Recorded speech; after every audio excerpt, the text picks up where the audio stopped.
Alrighty, how we doing, Andu, Tiroli, and Nelly? What's up? What's up? I hope you guys are doing well. Welcome on in. Bit of a late one, but you know, that's okay. That is okay. I say that, but you know, I had so I do like a morning shift for the start of my week usually, and it means tomorrow I work night, so I can be live tonight after work, and then I can be live tomorrow before work. How you doing, Dark? What's up? So, I wanted to be a shitter, because, I wasn't around during NA, so I'm gonna have Bruce say, I was waiting for you, the bush across from MRPD. There we go. And oh my god, okay, wait, I am good. I'll be honest, I'm really keen to look through bins. I'm really enjoying the bin stuff. What's the phone number that Remy gave Rue? Yeah, this one.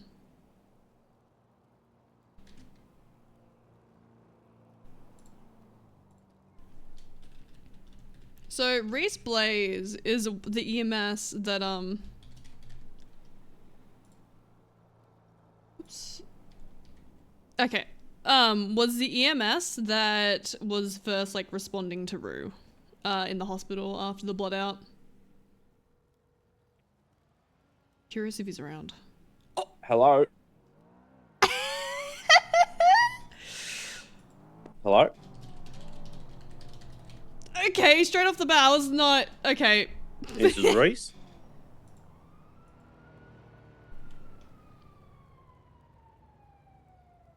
Yeah, I know Rue.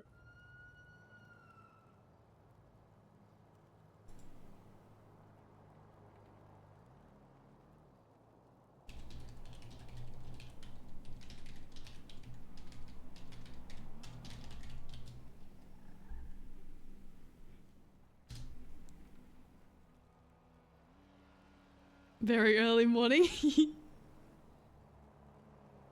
Yeah, I did. I can't share any details unless you're an emergency contact of hers, but I did, yeah.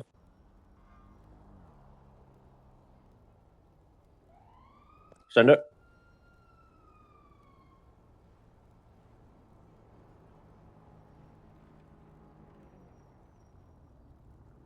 Strange. I didn't think you'd be around, okay? Oh my god.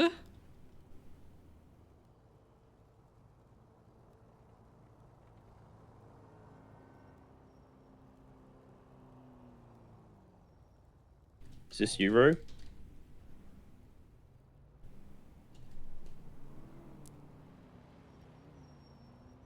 She spelled it. Oh fuck. -1, -1, -1. She doesn't know how to spell it still. Shit. Whoopsie. Whoops. My bad. Whoops. Fuck. Whoopsies. Shit.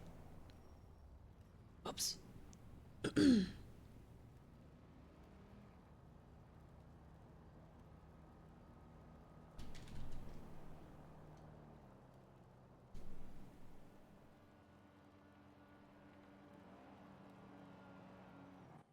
Well, I can't tell. Let's just say the book's right I in front can't of tell her. people who aren't on our emergency contact list because of, you know, the law and stuff. Is this you?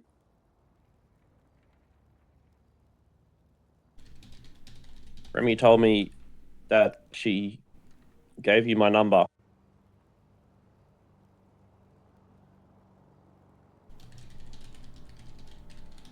Why'd she tell you?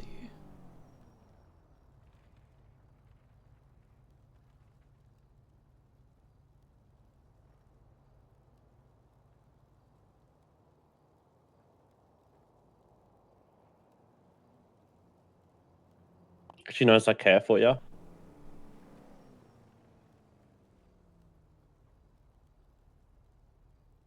Oh,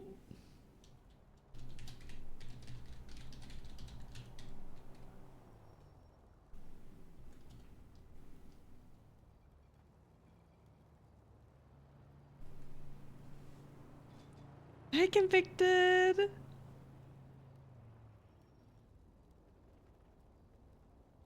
She helped me, and no matter what she thought about herself, she cared more about people than she thinks she did, and she didn't deserve what happened to her at all, no matter what oath or anything anyone said.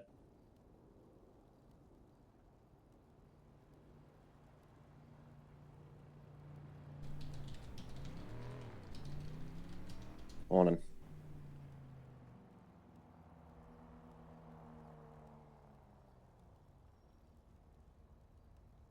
Not as well as I was hoping I would.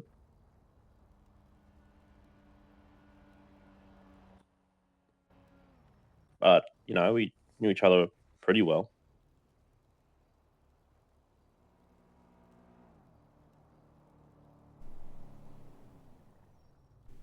Hang on.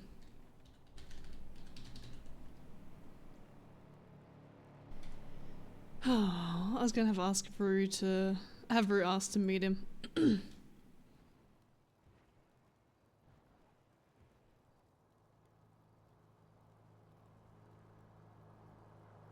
you want to meet up? We can talk. It's a bit insensitive, Reese. I'll come alone, I promise.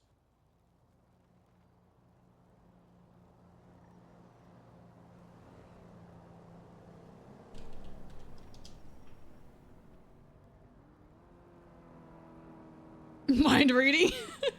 Right. Do you know how to use your phone?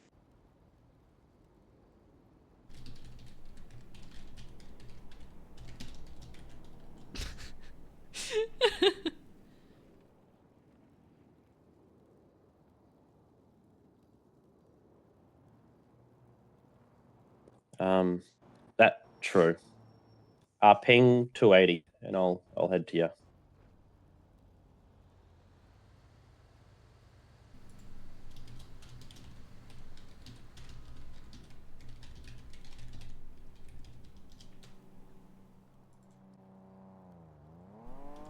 Hmm, 280. I won't.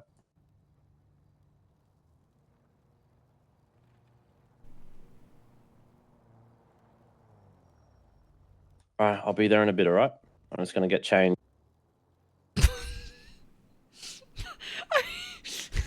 Oops. Happy day after B-Day, thank you. Rue's like, I ain't hearing fucking jack shit from you, buddy. I'm gonna hang up. Benson. Look, this is just a character trait of Rue at this point because it's something that I've gotten in the habit of doing. Oops. He'll call back if it's important, you know. Right. Right. Did you have a good work shift?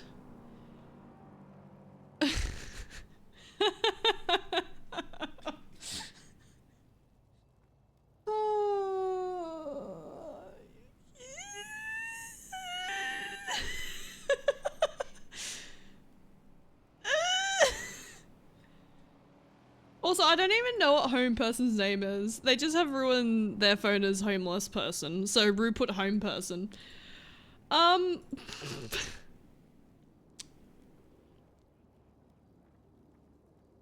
I had to be the bad person today, unfortunately. Not really bad. I didn't really write someone up. I wrote, the oh no is all I have to say. Okay, someone fucked up and, you know.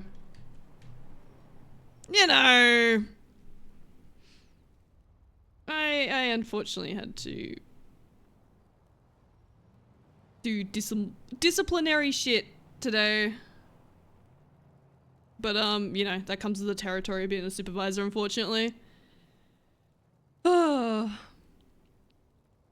Sadly, something I'm familiar with as well, so between the three of us supervisors, I was kind of the one to spearhead this, unfortunately. But, you know, it was a day. Other than that. I'm home now, so I don't have to worry about it until tomorrow. Hey, hey, hey. Apart from that, all good. You know? I feel that I have to read write-ups, so I'm always the arsehole when people are rude to customers. Uh, it's probably worse than a write-up.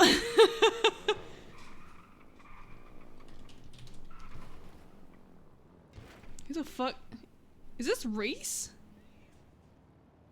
Looks like Kelly.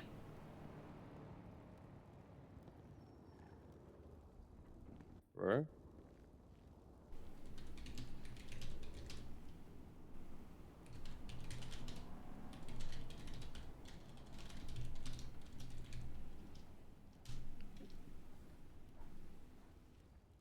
Is that you?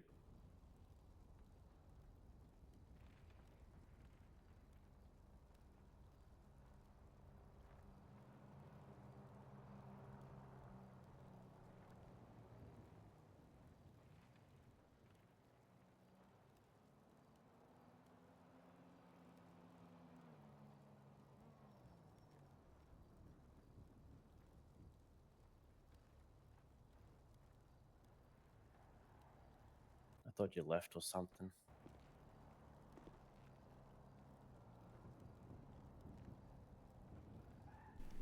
You want a cigarette?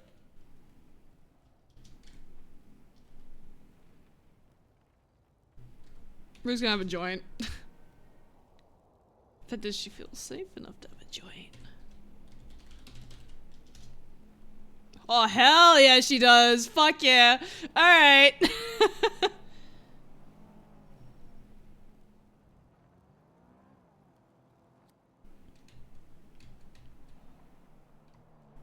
So you able to talk, or you just texting and stuff?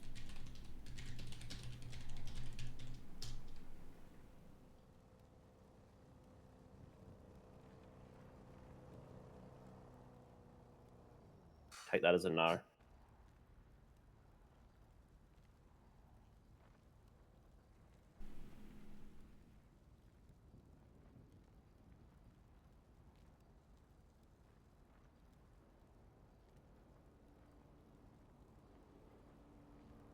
What do you want to know? I'll tell you anything you need to know.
I don't know where you were found. The locals brought you in.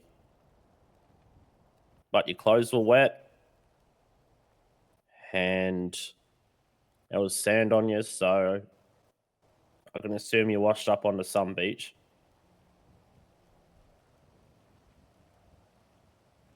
He was shot and stabbed.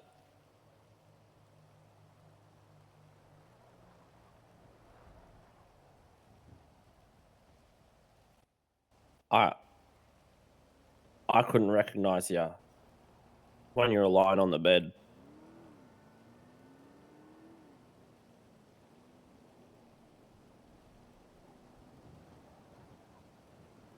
Is this the first time someone's told her about her It being was stabbed? Brixton and I.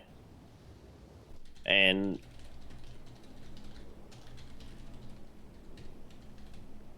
we called every doctor that we could find. And they either weren't answering or were busy. Because you needed surgery, and I don't know how to do fucking surgery. Best I could do was hold your head together and try and stop you from bleeding to death. But Brixton knew, and he was willing to do it, and I was going to help him, which would have cost us both our jobs. But honestly, we both saw that as a thing we were willing to do.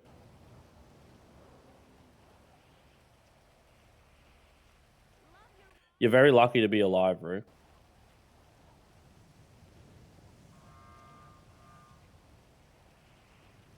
Very, very lucky.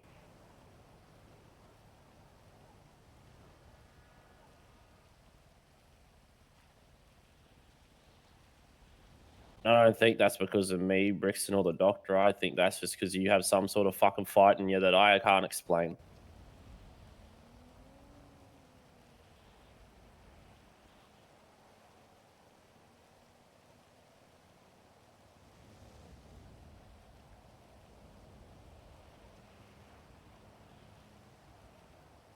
And I met your dads or dad, or they seem lovely.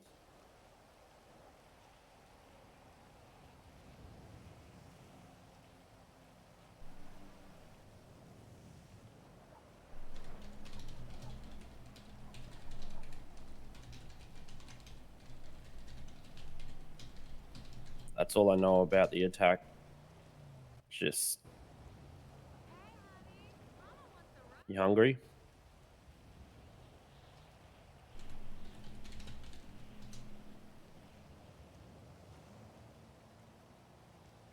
I'll get you some food when I can.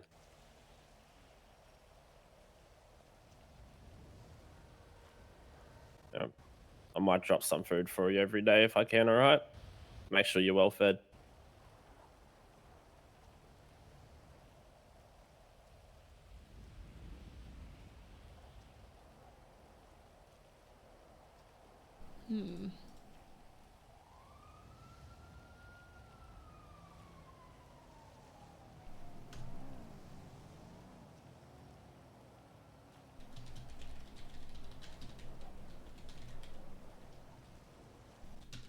And honestly, Ro, I wish I knew more about you.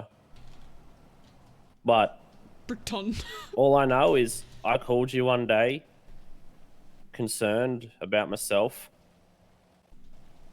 and you listened and didn't judge. In fact, you offered a helping hand and some form of protection. That's the type of person you are. Loyal to a fucking T. Which I think was what caused your distress in the end.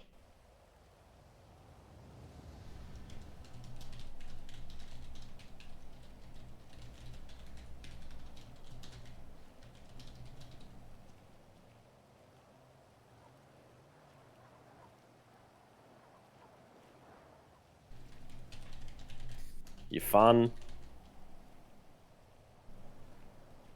A little chaotic, but in a good way. You got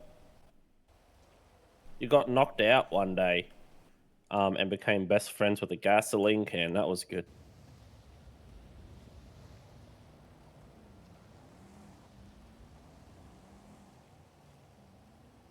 I wouldn't know you to betray anyone. Brixton's a cop. I have his number if you want it. But not unless you had good reason.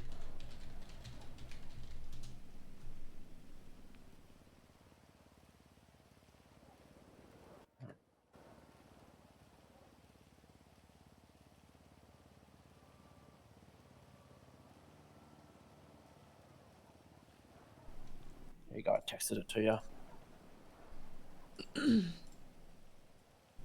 Let's just call it to see if he's around.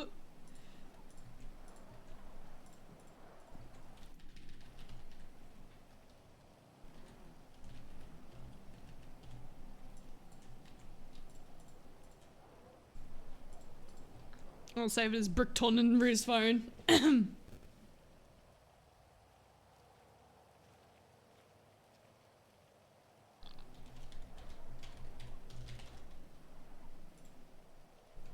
Brickton.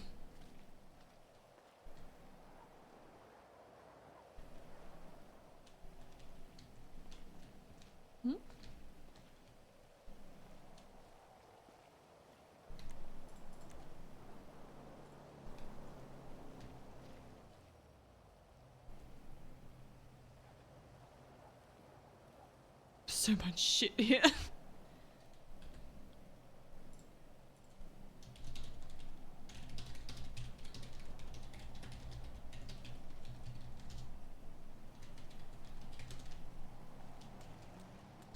You might We be can go asleep.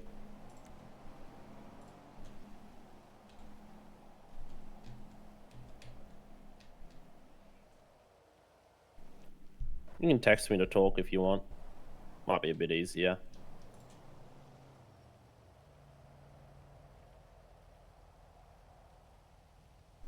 Hi, Brickton.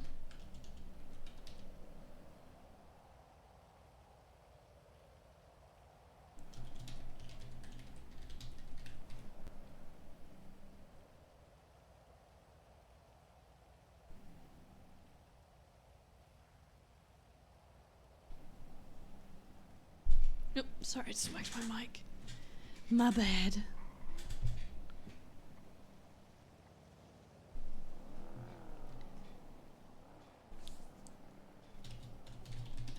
Do your dads know you're here? Everyone's asking that question. No.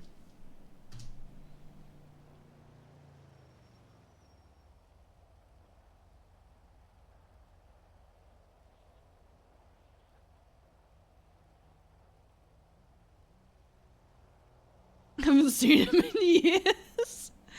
It's been decades.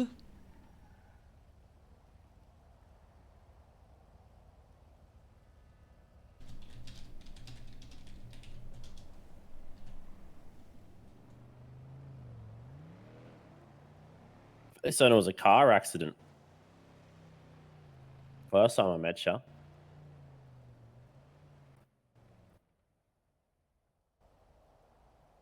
Helped you up to your feet. And then you kind of just were around the hospital a lot. And you took me on your quad bike. You kept asking for rides on the fire truck and the ambulance. I grew attached to having you around. Tried to keep you around as much as possible, really. Yeah, we have a fire truck.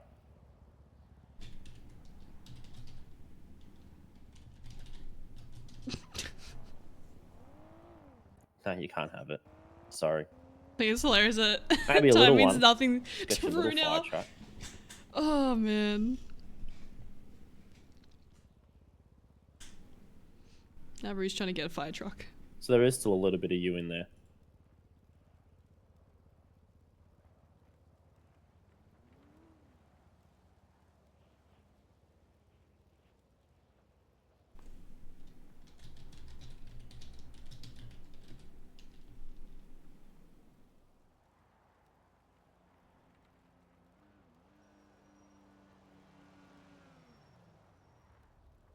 Mm.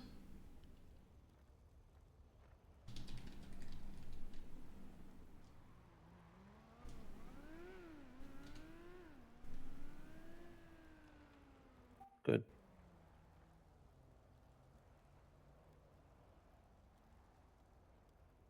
I know this might be painful, but do you remember anything?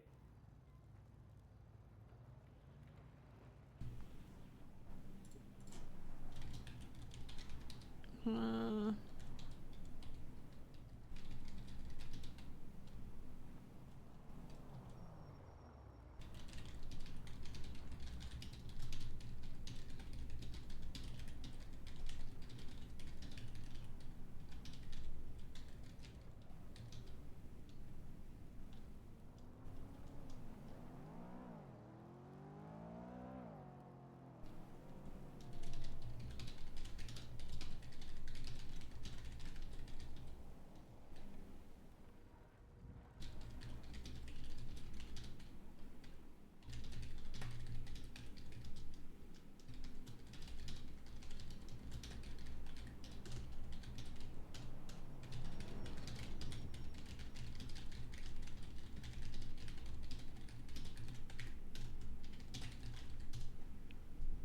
Sorry about the rapid typing.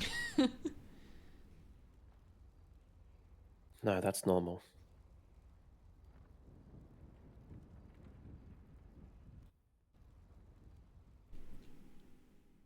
Unfortunately, that's a day I probably don't think I'll ever forget.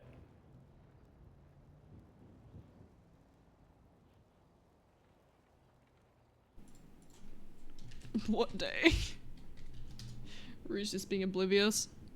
Day you came into the hospital.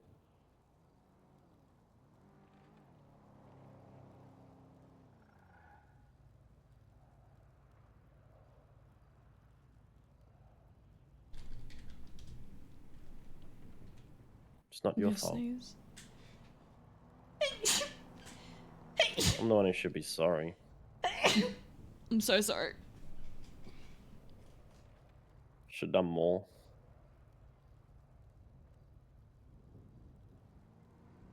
Don't know what more I could have done, but I should have. You have the black shoes.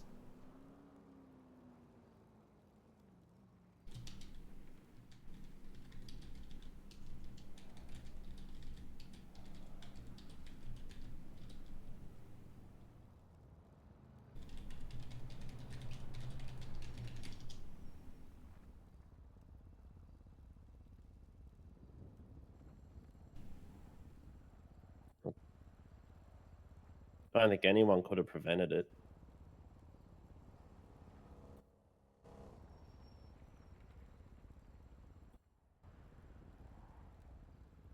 But, you know, maybe if a doctor came down earlier, Brixton and I did do the surgery on you sooner, maybe you wouldn't have been in ICU as long as you were. But I mean, you're alive and talking. Well, you're alive. Sorry.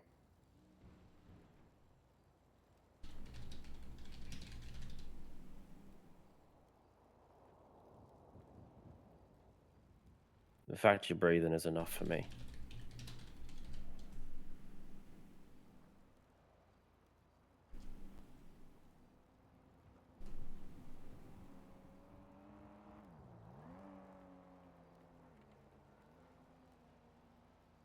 I've seen a lot of stuff on this job, especially in this city.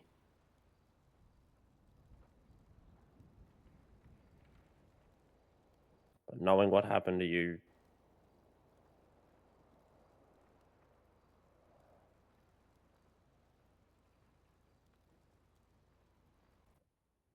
that broke my heart.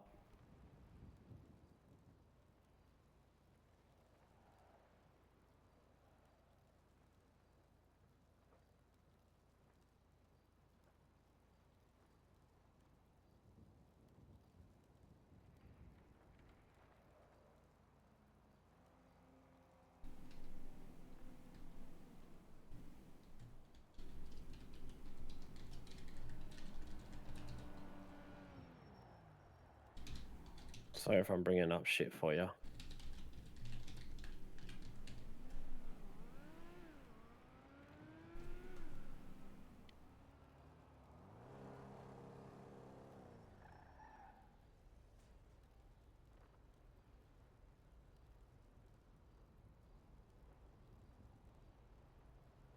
This ain't your fault.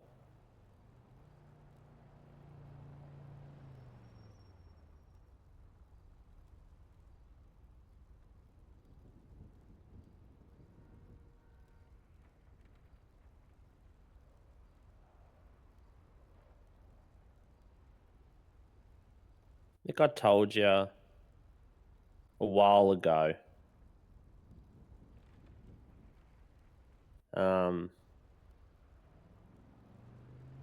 You know, that I was struggling with being in this place because of the life I used to live. I don't think I'm struggling with that anymore. Because I know what my purpose here is, and it's doing what I do now. Making sure people like you and your dads and the cops and everyone else in the city are safe. And that if they aren't safe and they get up to some stupid shit, that we're there to, you know, put the pieces back together if they need it.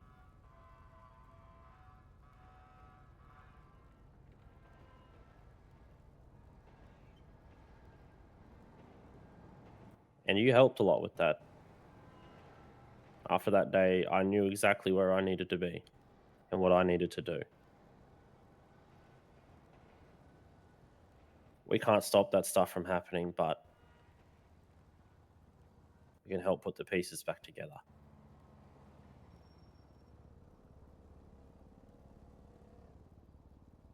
And EMS was in a fucking state, I can tell you what. Our chief got a felony, and now our deputy chief is our chief, and we're looking for a new deputy chief, and I ran for it.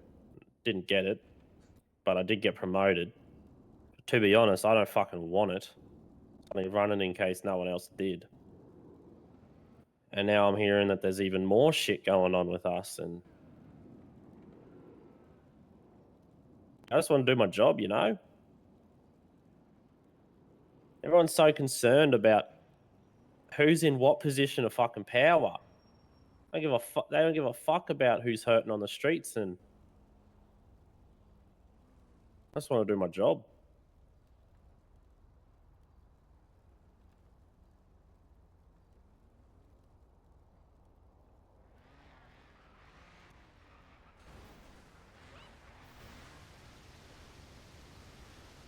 Do they know you're out?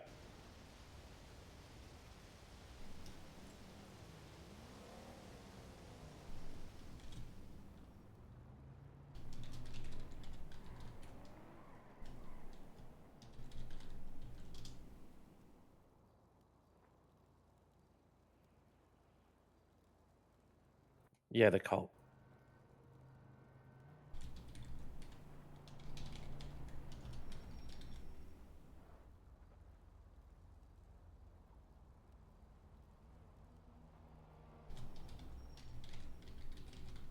You being careful?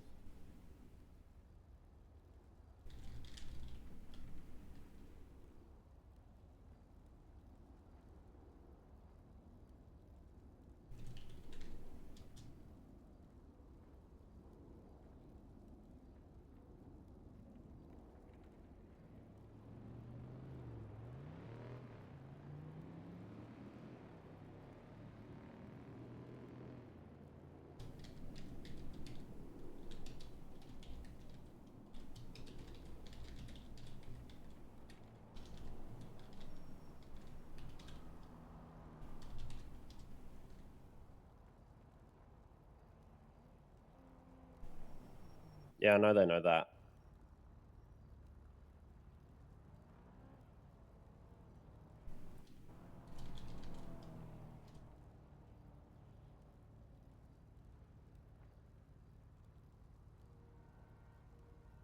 I mean, they've been in there a lot.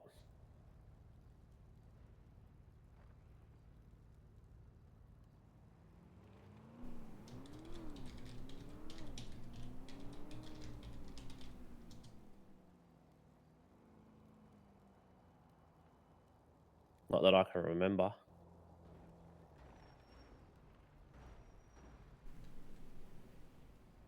I've been really, really trying hard to not talk to Nana. And ask her how she feels about it.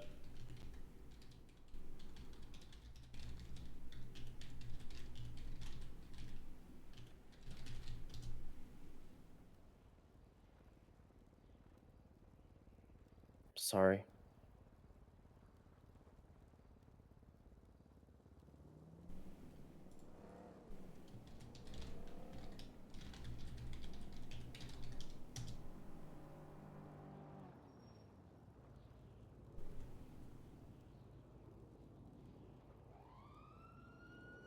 That's probably for the best.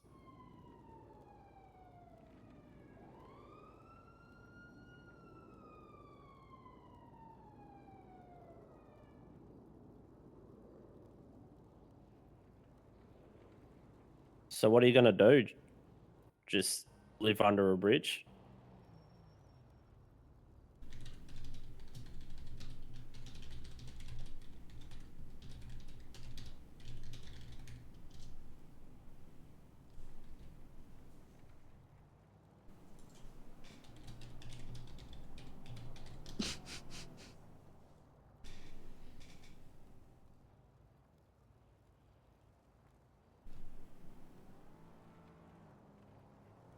You need to keep getting checkups through.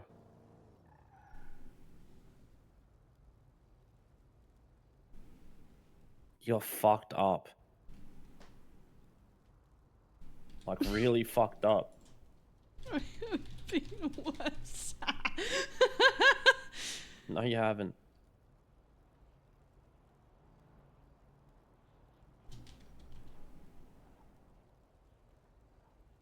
No more checkups. I really want to look through bins, I'll be real. That's why I hopped on tonight. I was like, bins. I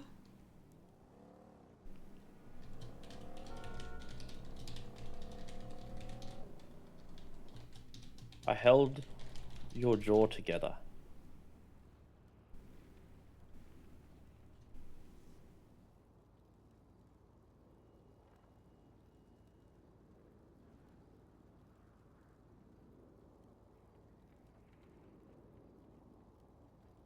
The only things that we had to identify you with was your tattoo and your hair.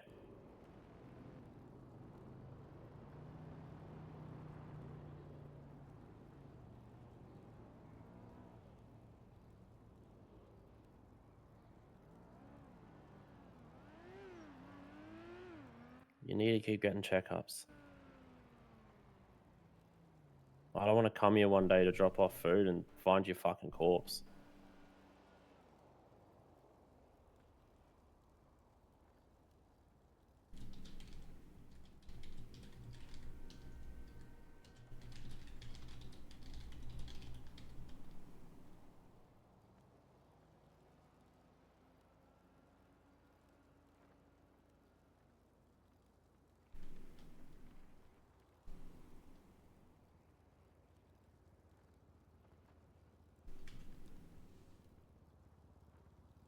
Mind if I take your temperature? Just do like a little physical.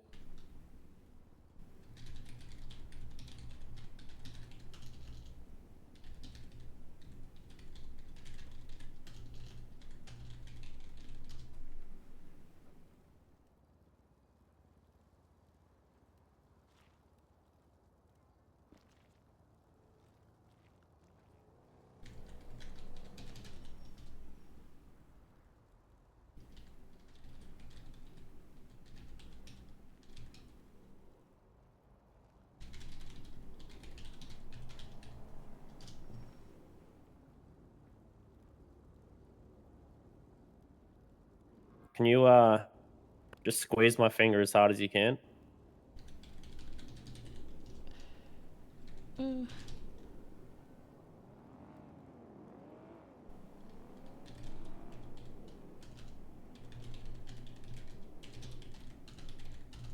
I could really try and fucking break the bastard.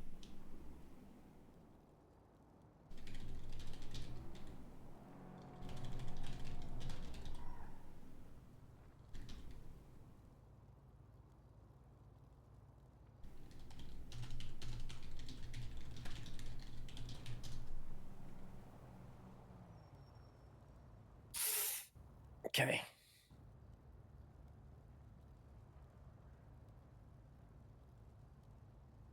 Alright, I'm gonna check the other hand now, alright?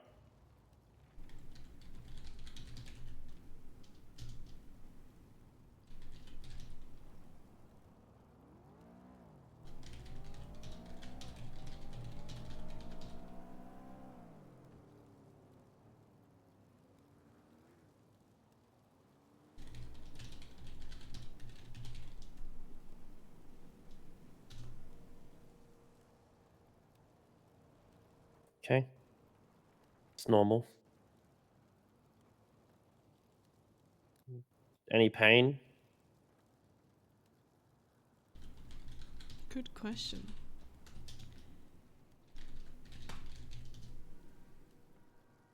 How much?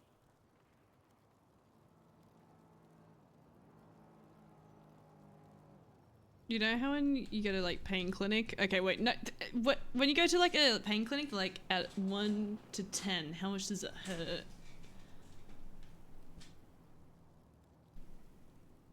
8. Scale of 1 to 10, just raise the amount of fingers. Jesus.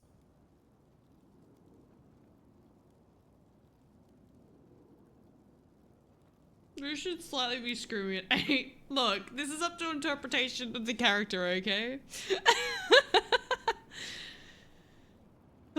She doesn't have anything to base the this pain scale off. She just knows it hurts a lot. But it's not exactly a 10, you know? How about one day I'll smuggle you to the hospital and we'll see if we can hook you up with some painkillers, alright? I don't have anything on me at the moment.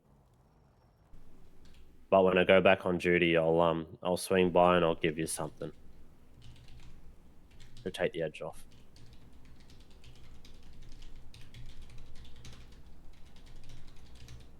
Doesn't have to be strong. I can get you really strong anti-inflammatories. And it's still that sore.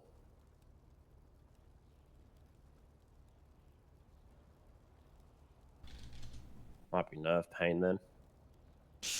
That hits too close Where to do you home. feel it? Everywhere? Oh, would be fucking nerve pain. She got stabbed in the spine.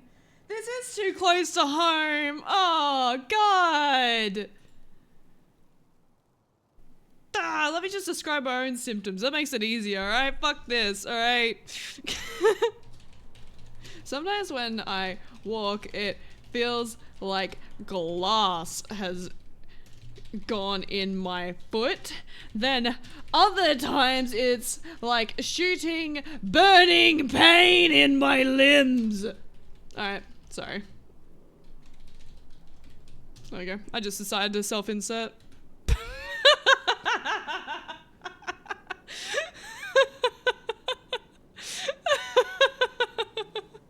I'm so sorry. Yeah, it's probably a nerve thing. Too real. This is too close to home. Why do you have to bring up potential That's nerve probably pain? a chronic condition, bro. You know what that No, means? it's not. It's acute. Okay, Reese, it's acute. Let me let me live out my fantasies of having acute pain, please. Okay, I'll stop. I'm sorry. Means it ain't going away unless doctors can make it go away. Through surgery or just medical intervention.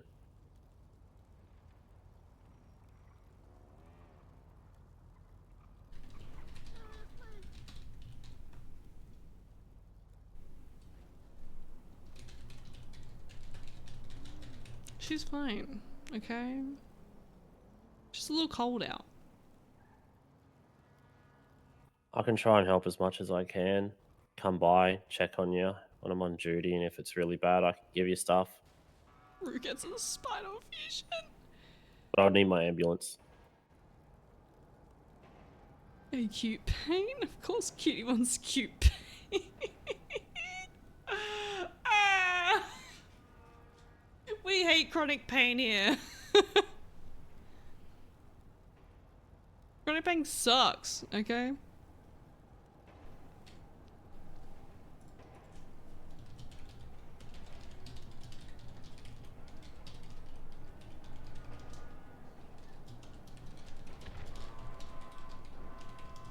That'd be a part of it.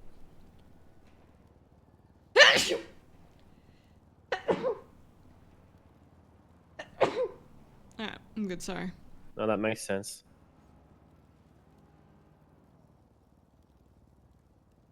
Thank you for the There's probably pushes. significant damage to your brain. I mean, I had to take you to a whole bloody specialist at Mount Zona.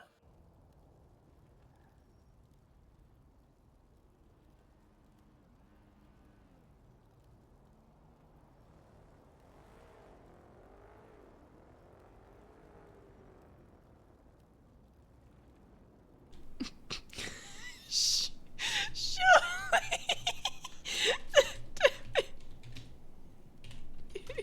My brain is that bad.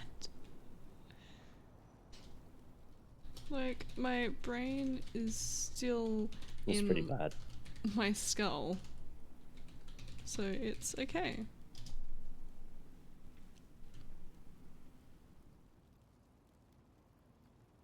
I mean, yeah, it is. You're right.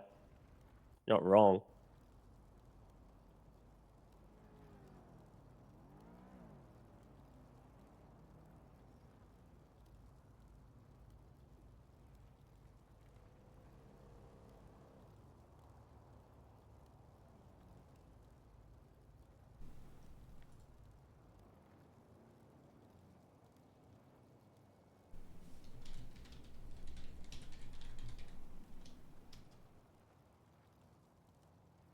Right. I've got to get going anyways. I'll grab you some food and I'll bring it back to you, right? Does Rue hop on the bike?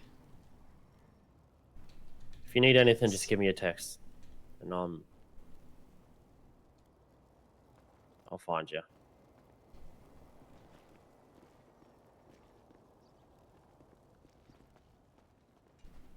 Oh, we can't This is a hop on! one-seater. I hate it. This is the worst day ever. I can carry you. Oh, Remy! I'll bring you back some food.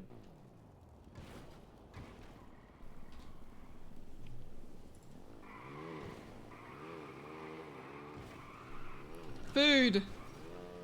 Left you some food and bits about what the bag was yesterday. Oh! I didn't even realize I didn't see this.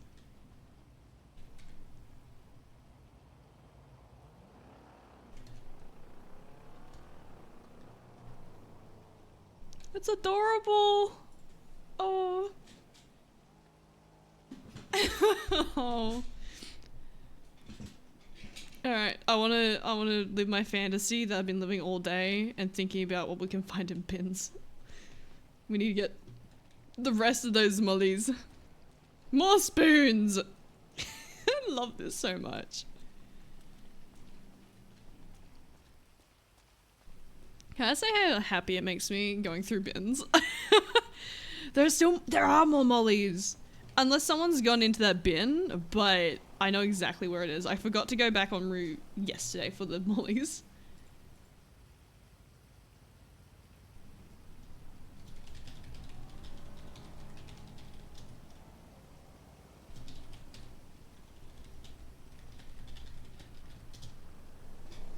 Alright. More spoons and more fent drugs! Oh my god. Yes! Okay. Oh, I'm so happy. I love homeless Rue. Don't run. You'll break your back.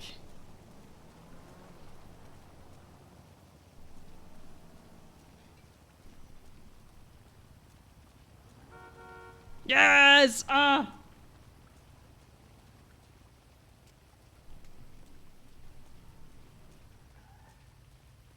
I'm so happy.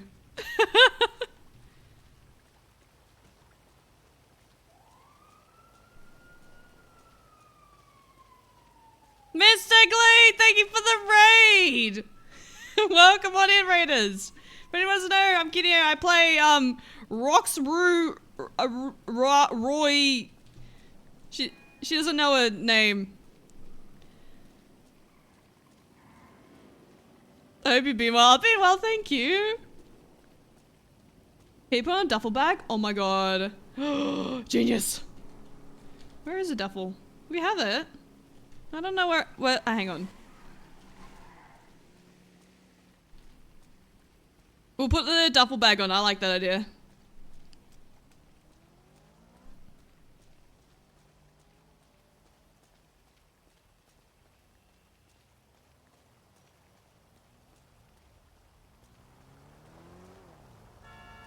I'm scared we're gonna get cleaned up.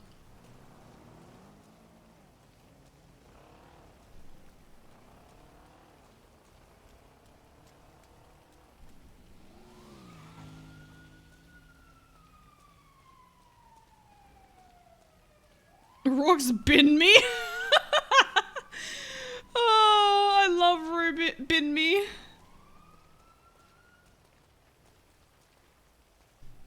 No lie, this homeless arc is awesome. It feels like we're trying to find it. I agree. I love it. It's so good. And I'll be honest, I really wanted to go through bins. I was at work today. You know how people like have that real big itch for roleplay? I've got that at the moment, but I was also going, I really want to go through bins. That was like mostly what I was thinking about at work, outside of all the other shit I had to deal with. I was like, the bins are calling.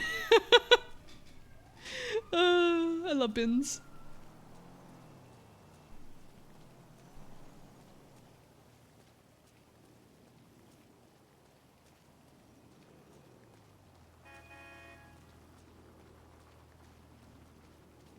To the molly bin.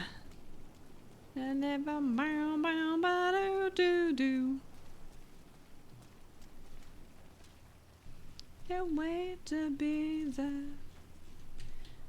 Bow now now.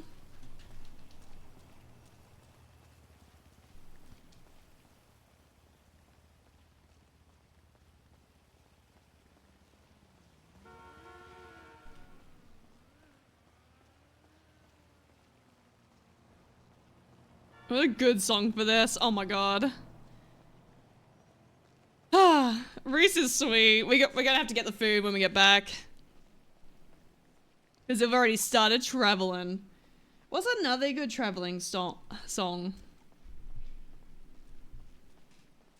Plus it can be a connection to possibly remembering Flop again, since it was actively...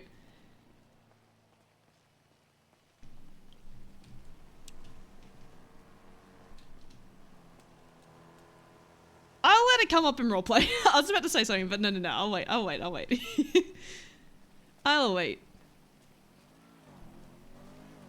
No, fuck it. There's a reason Rue feels happy going through bins at the moment, okay?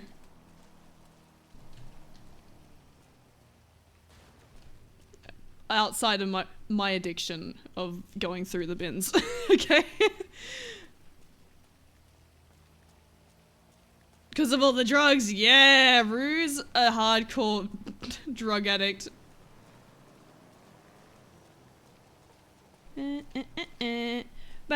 Oh, you know what song I listen to? I'm so... I want this song. It reminds me of traveling Japan from Mount Haruna. No. Fuck, I love this song though. Ah, I know.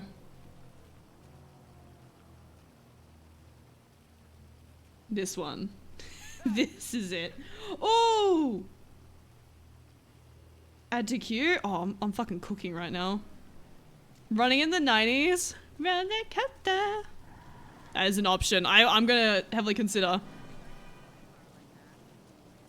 The bins are calling.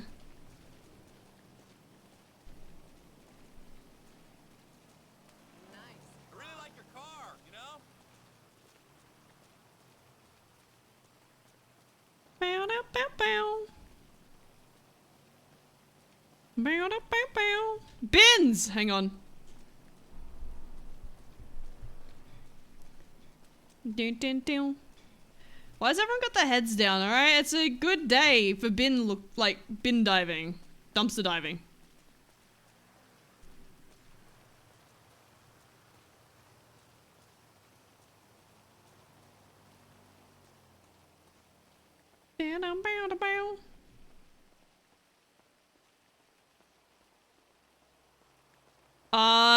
We're beelining it to the molly bin, by the way. I just want to throw it out there. I remember where it is, I think. No! Oh my god, that was stressful. We dropped the bag.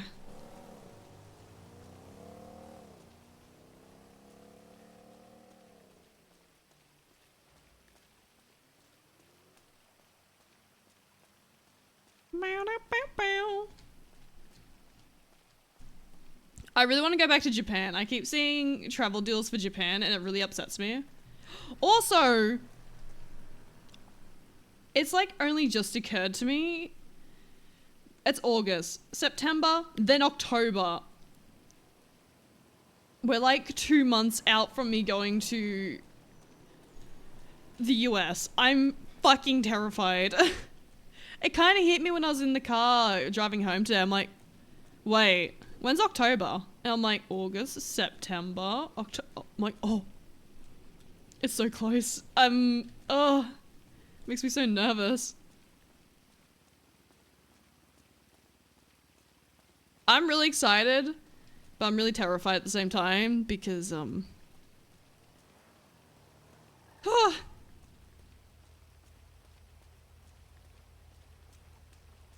Just trying to push a $15,000 bribe to end. What does that mean?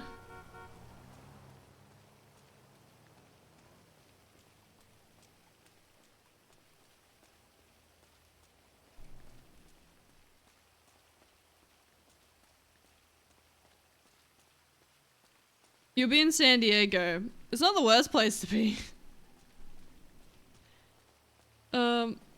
If it passes, you've got to pay $15K to get your visa accepted. Oh, that's what my dad was bringing up. So I'm pretty sure Australia has a deal with the US when it comes to like all that stuff. I can tell you now, I ain't paying 15 fucking grand to go to the US. If that's the case, I'm cutting my losses. I'm good. I'll just go to Japan again, you know? It's alright.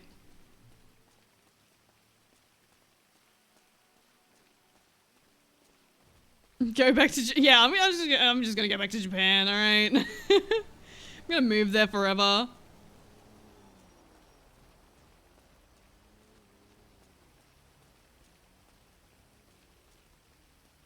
Go to Japan without Zenoshi. I'm just gonna get lost. You know, it's actually impressive how I haven't gone like extremely lost while like since I moved to Melbourne. Like, I'm starting to like get in the groove of things, you know? I'm like, this is crazy.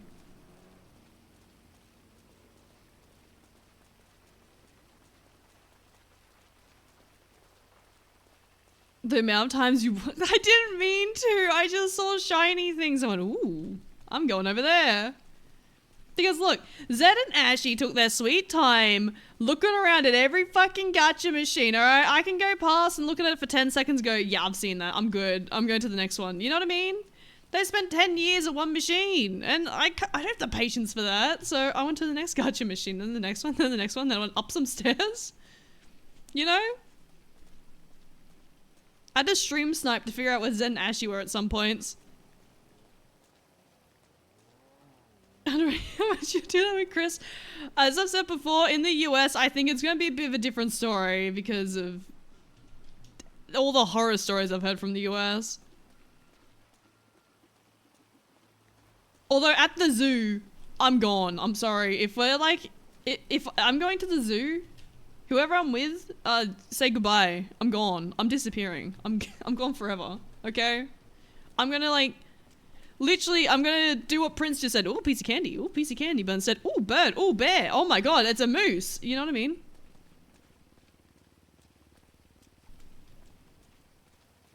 I'm gonna be freaking out. I'm gonna see a bird and be like, oh my god. I've seen that before, but it's still cool.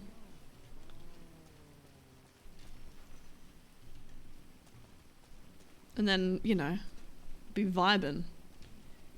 I'm actually really looking forward. I'm going to the zoo. No one can stop me. I'm sure they'll put a track on you, find you quickly. Yeah, I'm gonna, you know, it'll be handy. Just put a child leash on you, just like the harness thing, so I can't run off.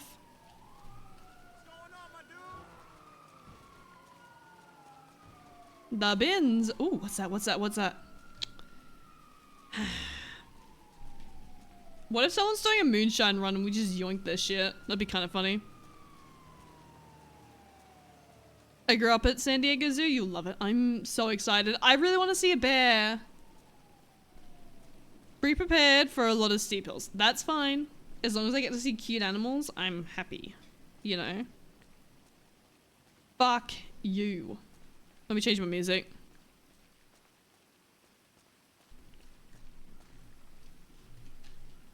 You're a few dino backpack leashes. What nice like, ooh.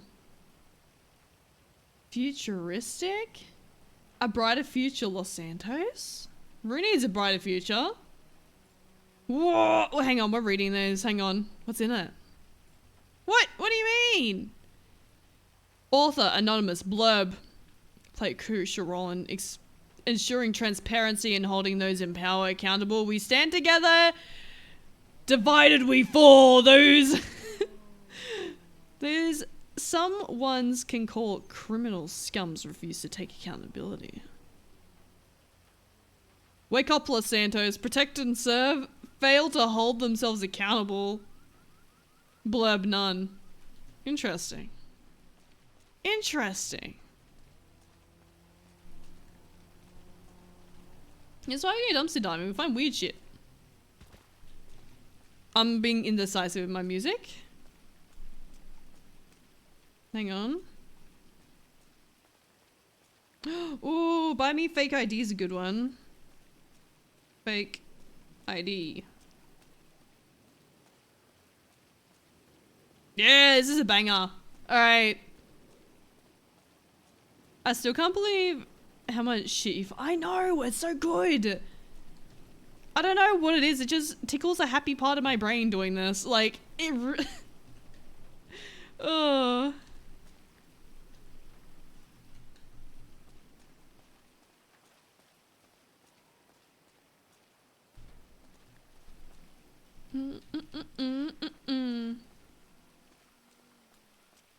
It's like opening Kinder Surprise in Pokemon. I agree. I so agree.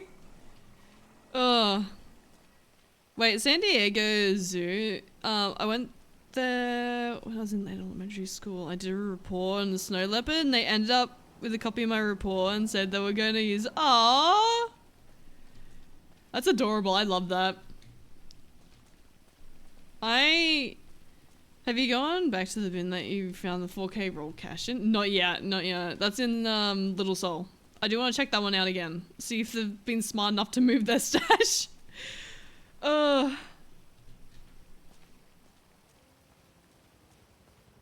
This is back in like 1998. That's still sick though. Like the zoo I went to like growing up, I knew the owner. And they'll do reptile shows and all that. And I mean, to be fair, I moved away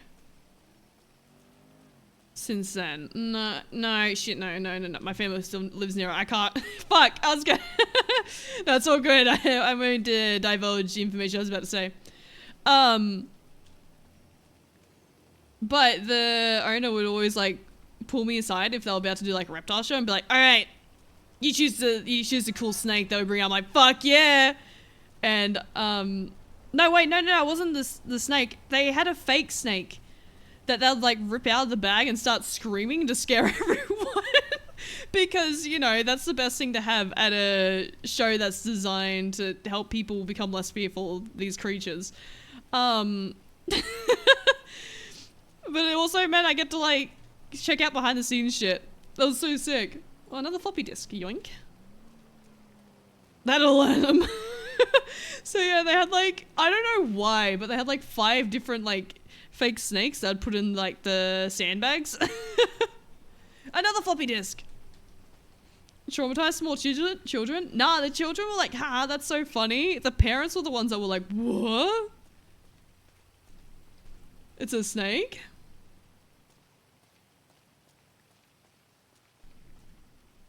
And then I'd get to hang out with the diamond pythons because they also ran like a reptile club and all that. It was sick. And I was a frequent flyer of the reptile club because, you know, I liked everyone bought like their reptiles and stuff, and I would go around like a kid in a candy shop being like, can I hold it? Can I hold that snake? And like I'd get bitten by snakes and I'd just hold all these little danger noodles and just, you know, get bitten. I was just like, what, 8-year-old that was like, yeah, snake, and I'll just go and get bitten by him because, you know, they're a cute little noodle that you can't even feel the teeth of. It was so when I was 18, I interned at Maryland Zoo for 2 years. Learned more about animals than I ever thought I would. Oh my god. It's so good. So you're saying you've had experience traumatizing people before roleplay? Yeah. Yeah. Yeah. I have. You know, I'm seasoned at traumatizing people. I know I said we're making our way to the molly bins. We're just going the scenic route, okay? Because there's multiple bins on the way there.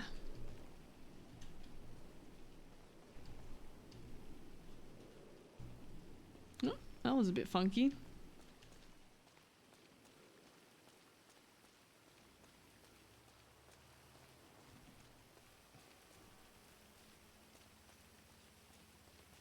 I miss being able to come and play with tigers. Oh, that would be so cool.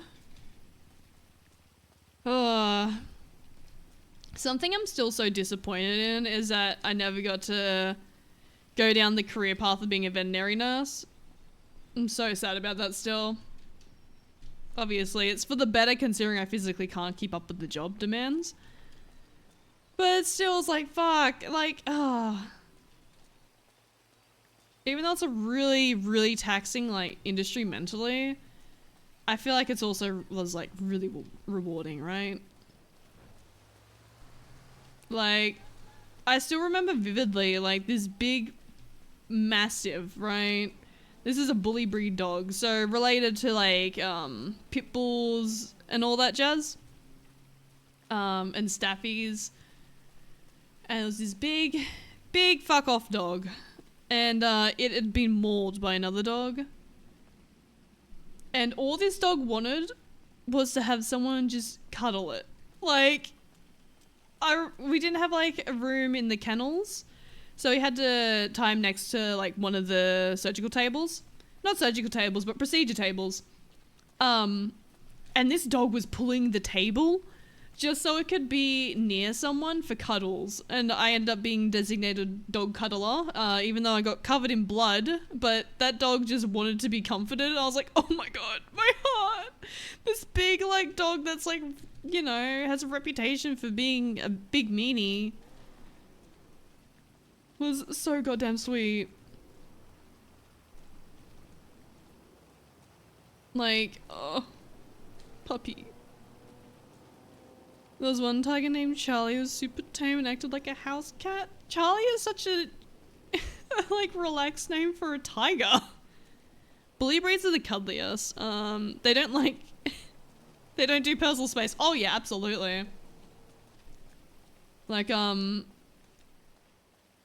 I was living with my parents, if I had to like take care of the house for a night or something like that, my stepdad's dog, Jacko, would I'd let the dog sleep on my bed, okay? I was like, you know what, you puppies are cute, hop on my bed.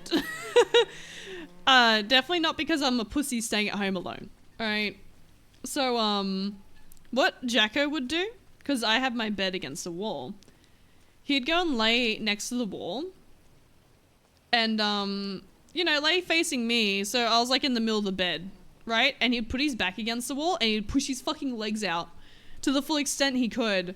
And guess who would push out of the bed? Like, he didn't care, alright? He was like, yeah, I'm gonna like stretch right now and push you out of the way. Because, you know, why not? So that was fun.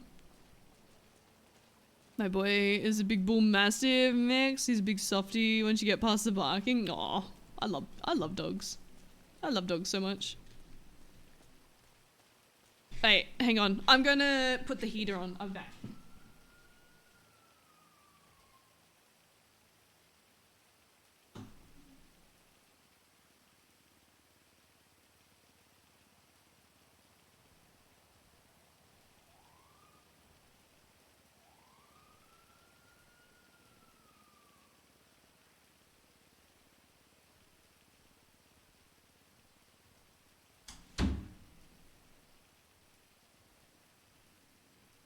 Yeah.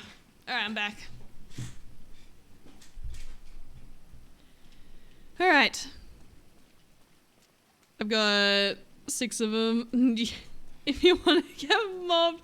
You know what? If I got given the opportunity to have like a bunch of puppies, like, come and like jump all over me, I would. I would 100% take up that opportunity. And then probably regret it once my face gets licked and then be like, why the fuck did I do this? You know? My mom had to get a king-size bed because our heat dogs had to sleep with her and keep being pushed. Oh, no. 2 animals that scared the piss out of me at the zoo are hippos and monkeys. I'm really scared of like bears. They freak me out. Like the idea that like some people just live their lives being like, oh yeah, there's a bear in the backyard is like, what is wrong with you? You know what I mean? Like, I just can't wrap my head around that. But then again, people probably think that about me because I'm so chill when it comes to like snakes and spiders. You know?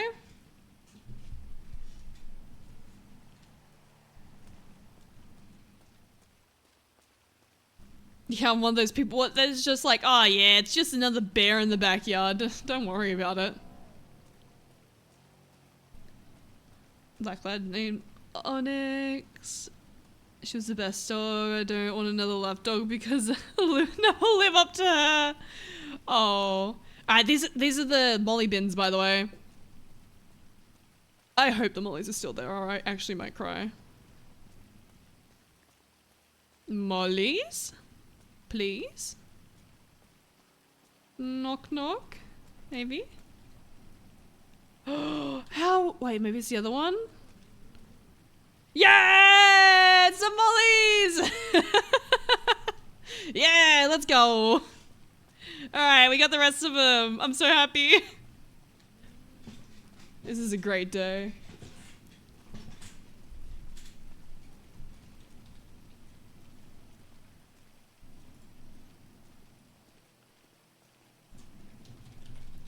Thank you. So it was over 60 kilos last year. He decided he wanted to be a lap dog. Hell yeah. That's the best kind of lap dog. I like how it's pissing down. Everyone's struggling in the rain. Rue's just like, yeah, mollies. I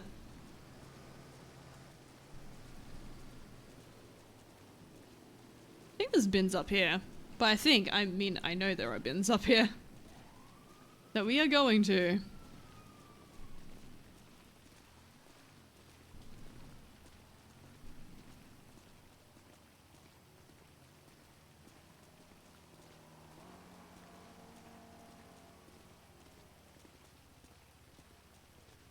Someone's actually knocked me out when he was a puppy. Absolute battering ram. Love it.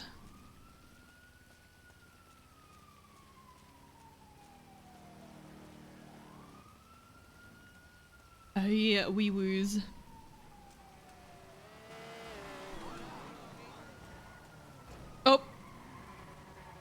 Do you reckon they're chasing that guy? They might be chasing him. I think that's Remy. No, I don't think so. That's not Remy's vehicle. Alright, I know there's bins down here. We shall check them out. I'm a nice lap cat right now. Oh. I miss living with a kitty cat.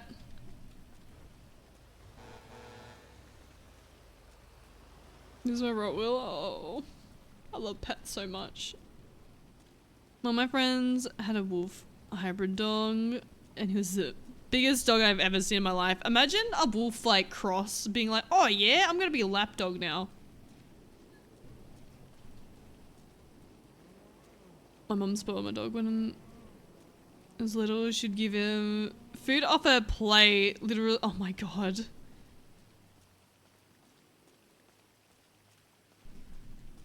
Oh, I couldn't even fathom feeding a pet from my... I say that as I own Cherry. I wouldn't feed a dog off my plate. Right? Because then the dog's gonna be like, ooh, I can eat off the plate. Meanwhile... Although, like, again, I'm eating my own words because there's Cherry who will just literally gymnastics her way onto my plate and go, I'm gonna take a bite out of this. Like, if she really wants some food I'm having, she will go to crazy lengths to try and get to that food. And she doesn't care. If I'm like, no, you're not getting it, she's like, alright, challenge accepted. You know? She's sassy like that.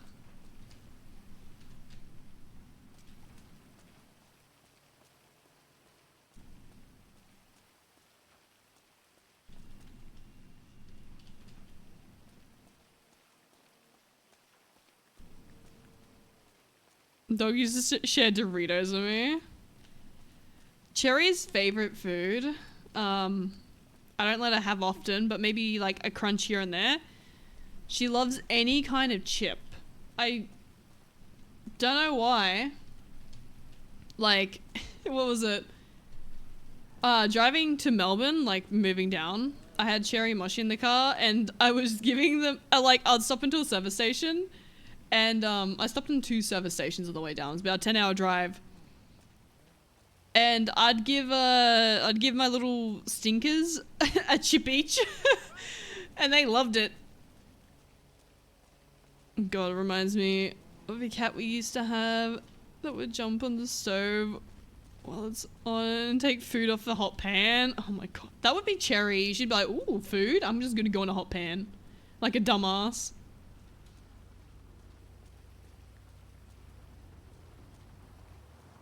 Also, something that's really interesting about birds is that, like, they have, like, a really interesting smell to them, right?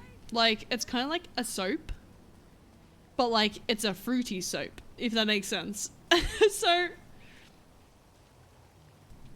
it's like, whenever I'm hanging out with Cherry, I'll just randomly, like, sniff her because she smells really nice. And it's just like, ah.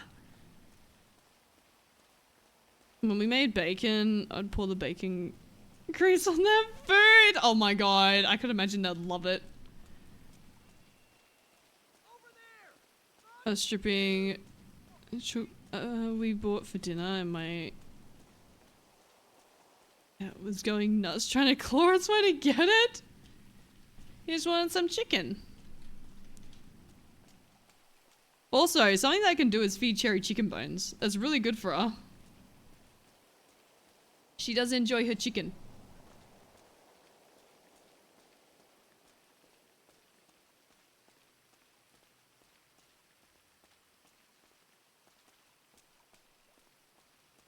Joke was that the cat had 6 toes in each paw and would say, yep, I lost breed someone to her feet. Did you know people actually pay extra for cats with another toe? Like, people go, yeah, I want a 6-toed cat, and they'll pay extra. I think that's kind of wild, I'll be honest. Like, you get these, like, really nice cat breeds, and they go, an extra $500 for another toe, please? That's so stupid. I'm like, why? Why is this a thing?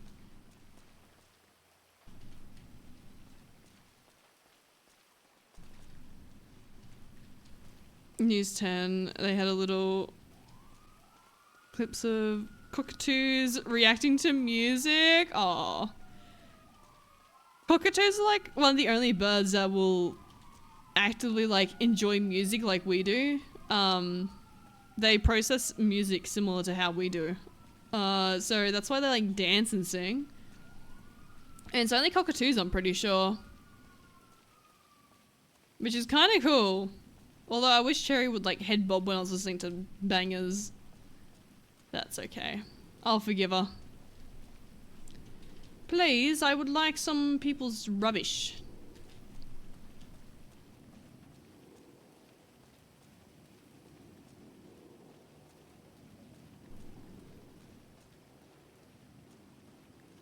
Yeah, Siberian Husky.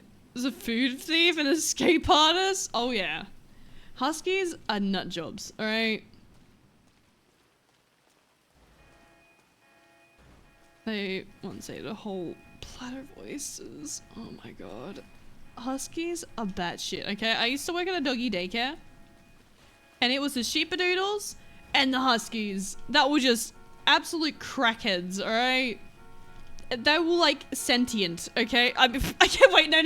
I mean, all dogs are obviously sentient, but like, they were aware that they existed, you know what I mean? Like, most dogs are just like, yeah, I'm happy to be alive, I'm here, I'm vibing. But huskies and sheepadoodles just were like, you know how like, kids go through like that stage where like, oh my god, I'm alive, I exist. You know what I mean? Where it's like they snap into like reality and just start existing, I guess, in their mind. It's kind of like huskies, right? They just I don't know how to describe it. They're too smart for their own good.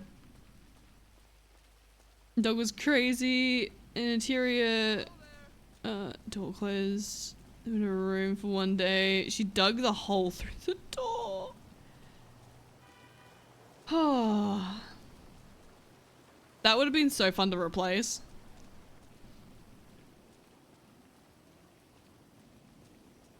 Would have been heaps of fun.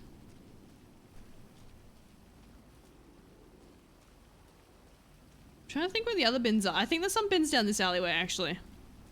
Hang on. We're going to the alley. By the alley, I mean another alleyway. I like how people are just vibing, just driving by. Please don't clean up route. Please don't clean up route. Please.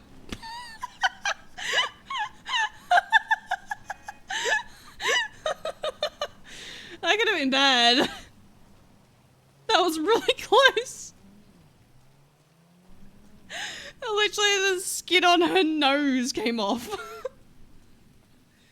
Oh, that was terrifying. It was so good. Oh my god, that was terrifying. But lucky that car got some air there. That like car probably got the skin of Rue's nose on it.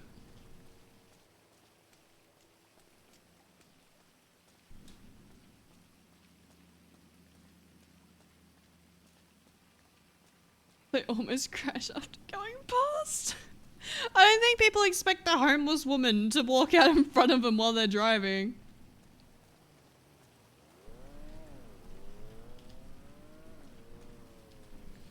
She's just looking for her bins, you know?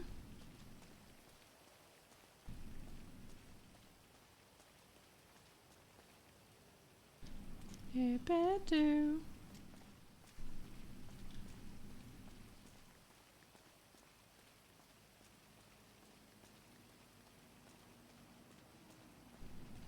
That bin? I know we're gonna like come across some like grand discovery. I want to go down to Vespucci to look in the bins. I don't know how well that'd go for Rue though. We end up wandering in that direction, we wander in that direction, but...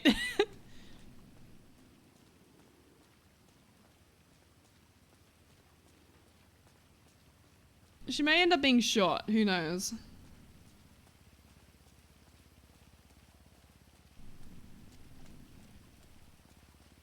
Rue doing Sunny things? Yeah, she's changed. She's running a Sunny job.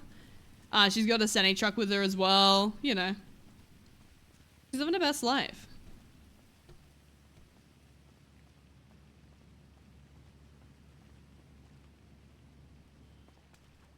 But we can't get out. Hang on. Route change. How do we get? I want to go past these. There we go. We had 2 pet pigs. One got attacked by a dog one day and had to be put to sleep, sadly. And when that happened, the other pig ran over to its friend and started to eat it. Oh. I shouldn't laugh, but like, pigs are just, oh, it's kind of built different, you know?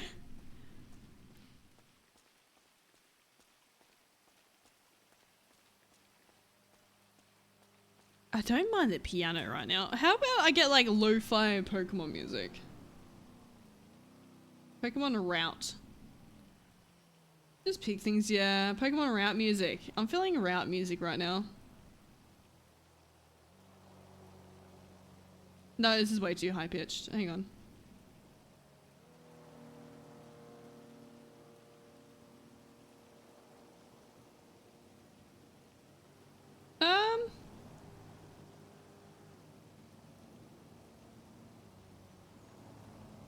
Hang on, I want Pokemon music.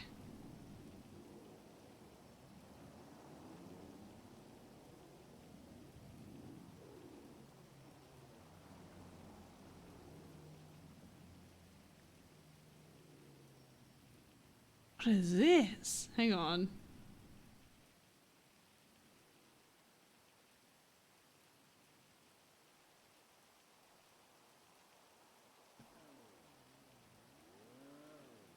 Hang on, I got this.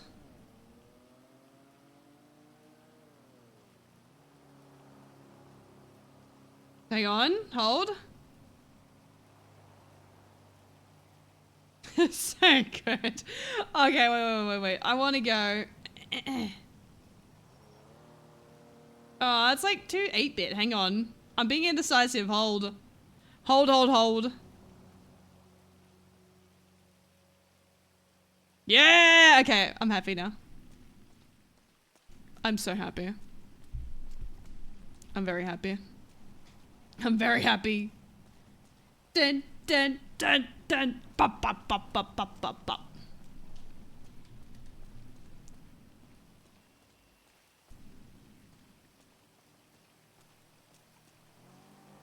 Oh, this is so perfect. Dun. Bum.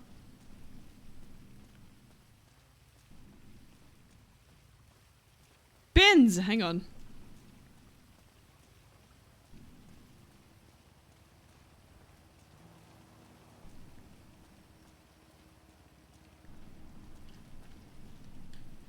I love Soul Silver and Heart Gold so much. Oh, favorite games.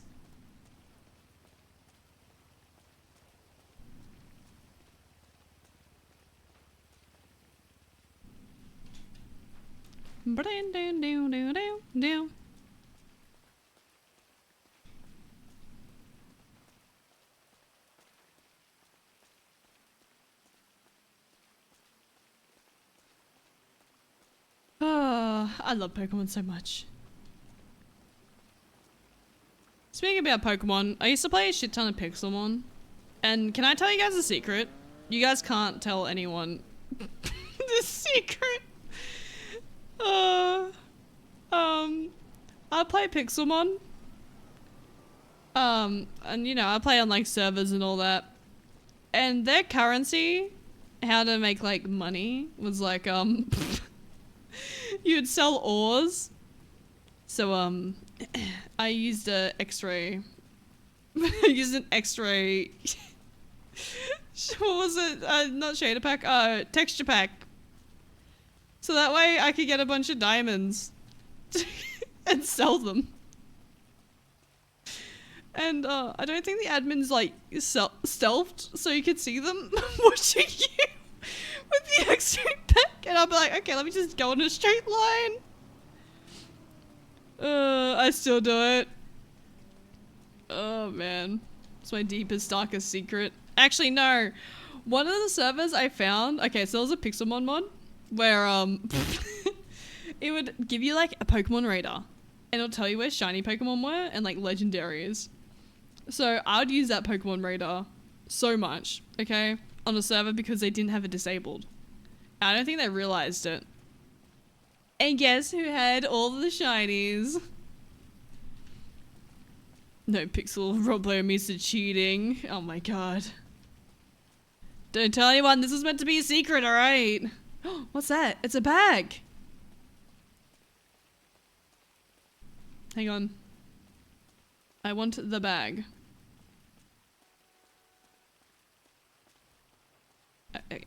I look in the bin first, and then we grab the bag.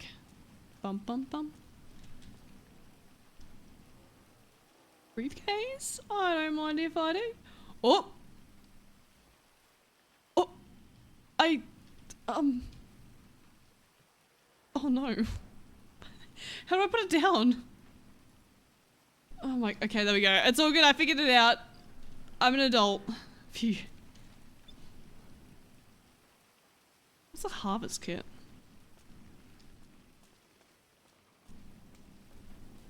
Unicorn! What the hell? What the hell? I hope you're doing well though.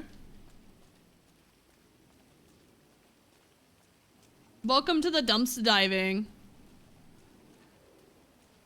We've had a pretty fruitful excursion today. That's probably going to continue for ages. Existing. Oh, I hope it gets better.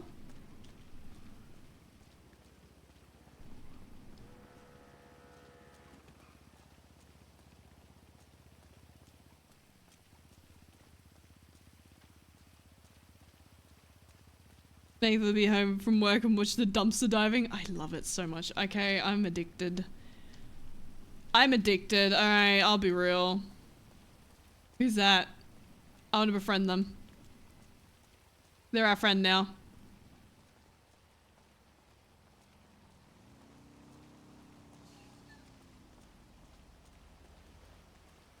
I saw a row of How are people sneaking past us all the time? Like, past me all the time? What the fuck?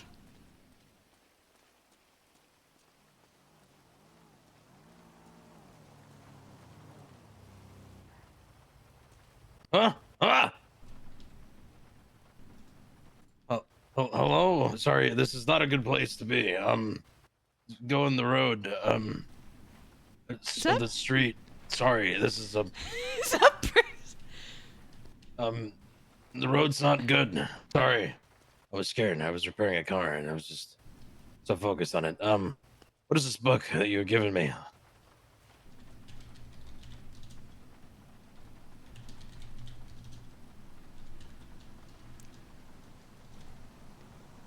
Huh?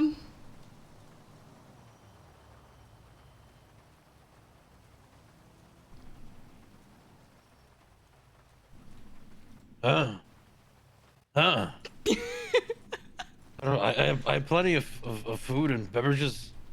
Thank you.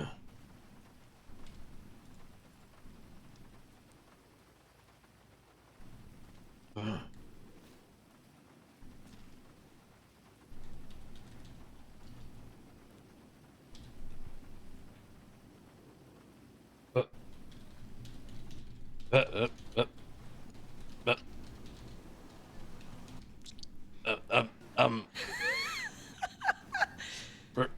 Rue?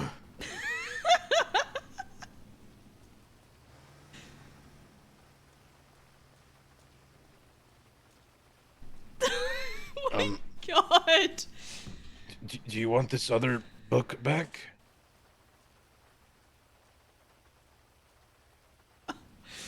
Oh no.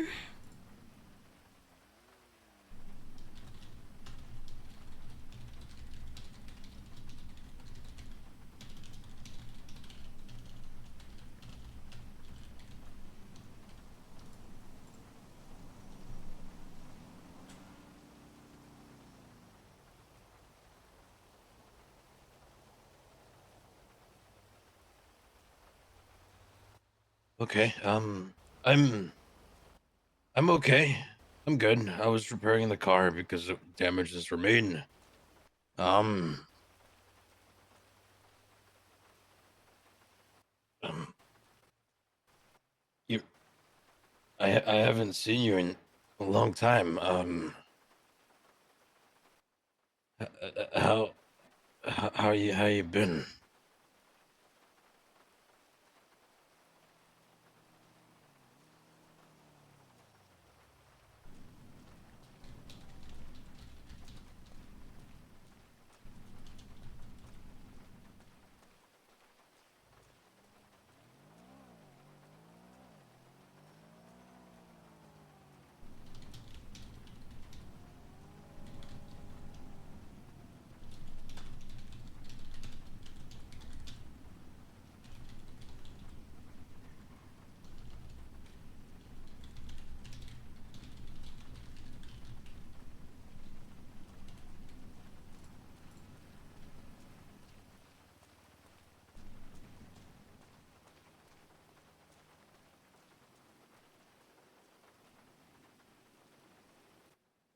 I do I do know you. Um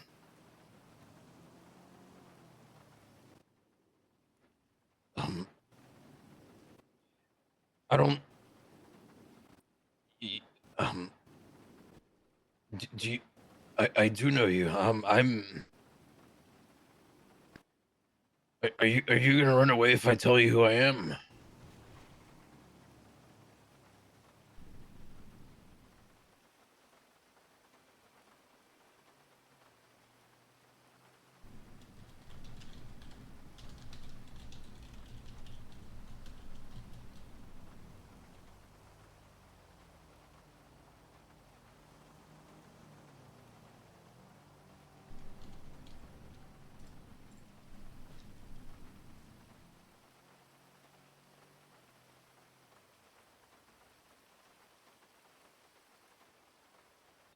I don't know.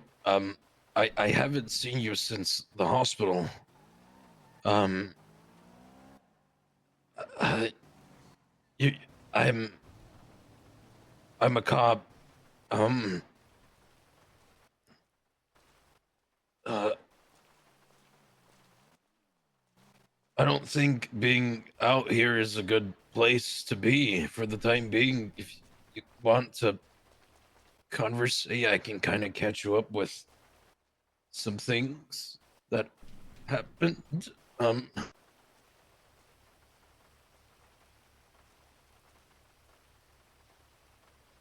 I I was the one that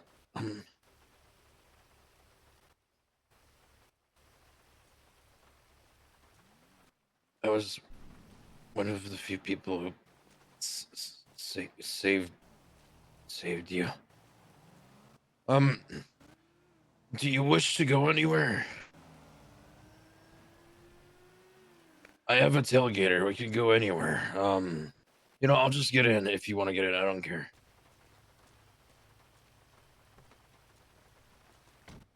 If you want to get in, go for it. Um,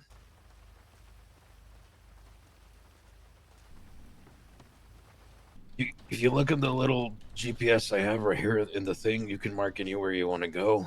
Just to conversate. Um, it seems that I might need to catch up a little with you.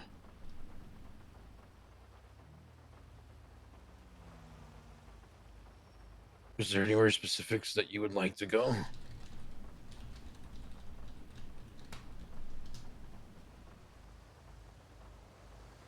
Okay.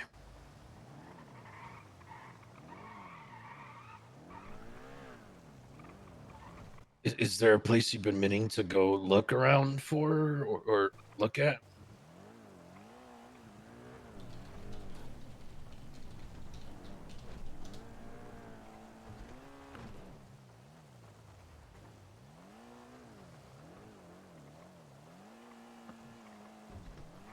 Okay.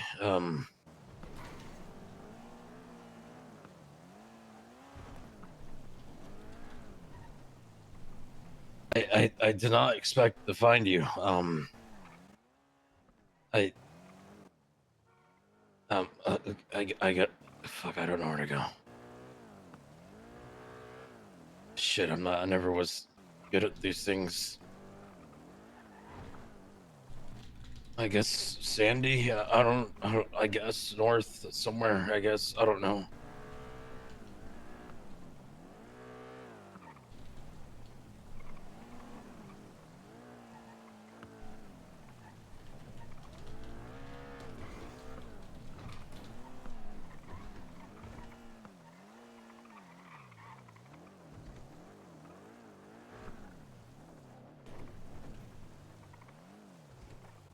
Uh, Um, I'm not trying to do anything. I- like I said, I just want to go where, wherever you feel comfortable. I don't want to. I know you went through a lot, and I didn't want to. I just want to tell you what happened, and I don't think being there is the best place, considering the city's very chaotic.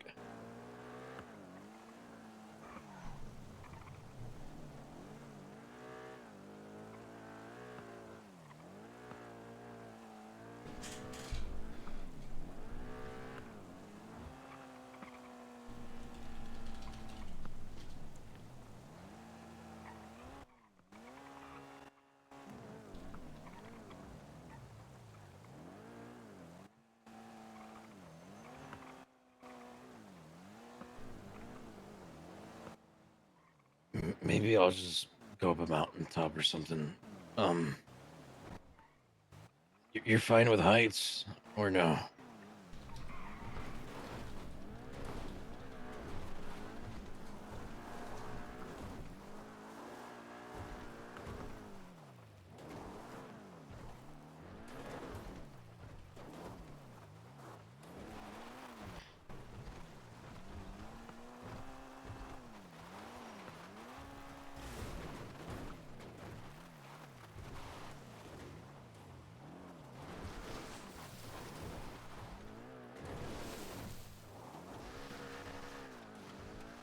Fucking, I'll just take it up here.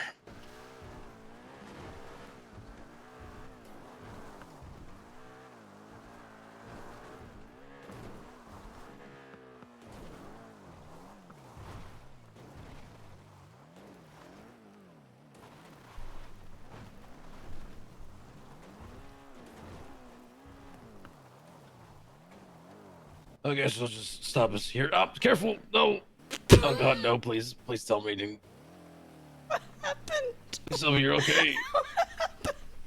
What happened to her? What happened? Oh no,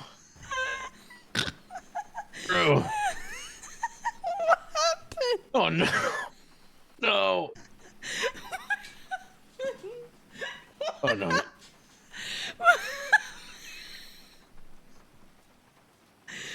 This isn't good. This isn't good. Oh no! This isn't good. I think I need to do this. Hang on. I got this. I can't let go of you. I can't- Um. Um. Help! God, I came to the worst place for help. Holy fuck.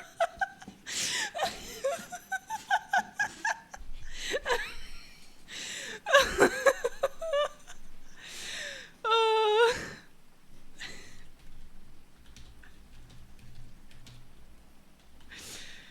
oh god. Holy fuck.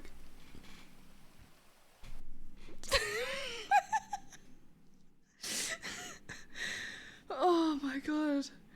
My fucking stomach. I can't. Plot twist. Oh god.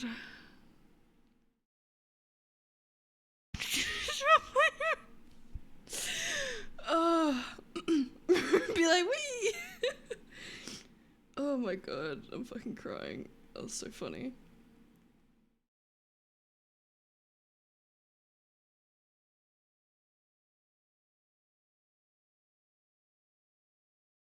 Holy shit. Oh my god. That was so good. I love that. That was, ugh. Oh, I'm crying. That emote perfectly sums up Rouge's then. Oh god. I try to look at the map. I guess not. Rouge just wanted her garbage bin, you know? That's all she wanted.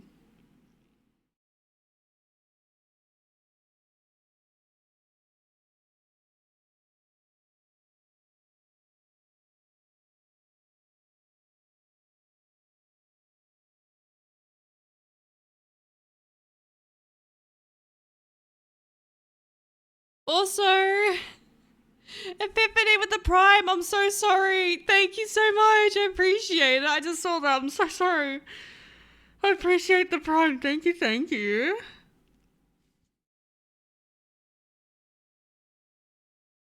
But Brixton's kind of a friend of me too, yeah. They had like a bit of a rivalry thing going on, but they've also had a few kind of genuine moments as well between the two of them.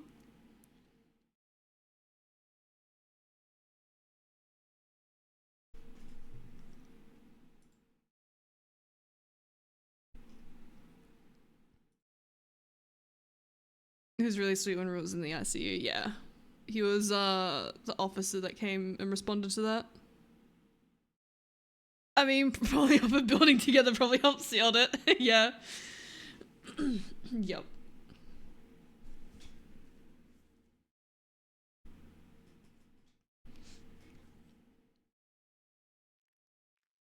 Oh man, okay.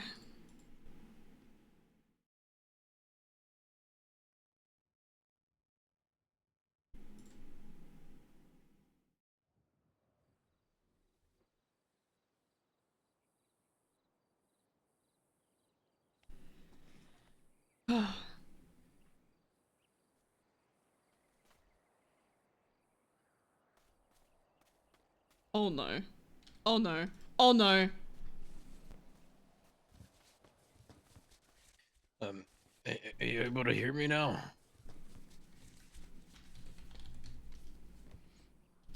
She's probably Oh, okay. You don't mind if we climb a little higher?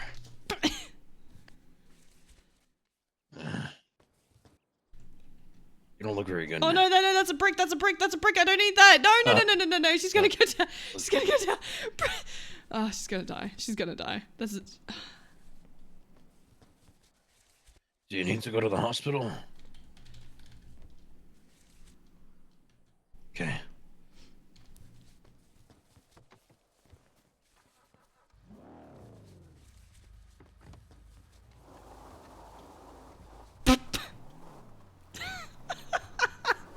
There it is.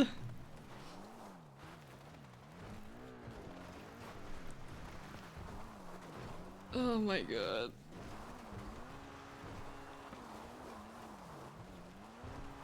Intermission. Hang on, what's some good like...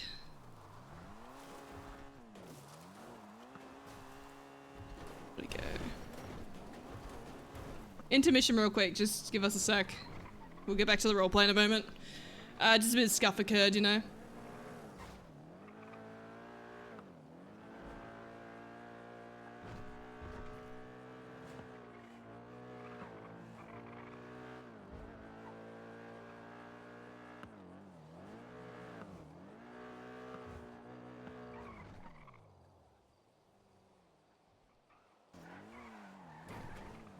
We love scuff. Adds to some chaos. Exactly. I'm never hopping in a car with a bin bag again. I didn't realize that would happen.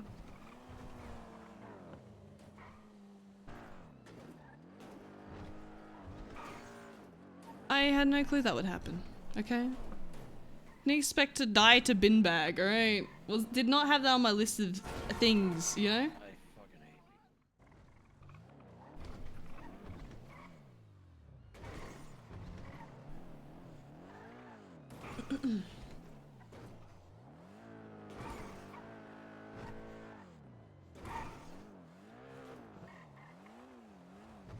They usually don't. You're just. Are you serious? How do I run into this kind of level of scuff? What the hell?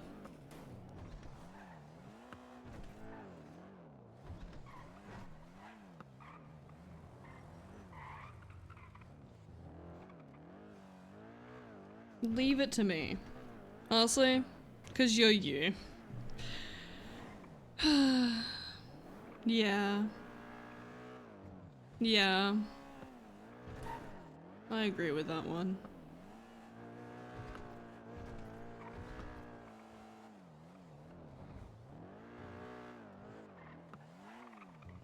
How do I just have such bad luck? I don't understand.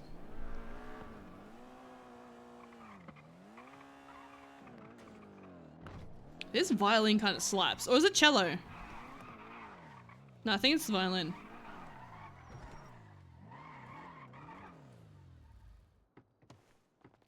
Oh, gone.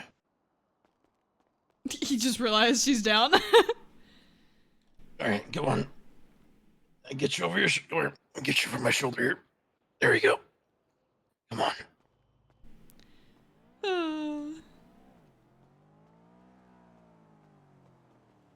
I think it was dropping because you looked at the map combo. Yeah, I don't know what happened, but something happened. We got scuffed. Payne, can you take a look at this one here? She might need a little bit of help.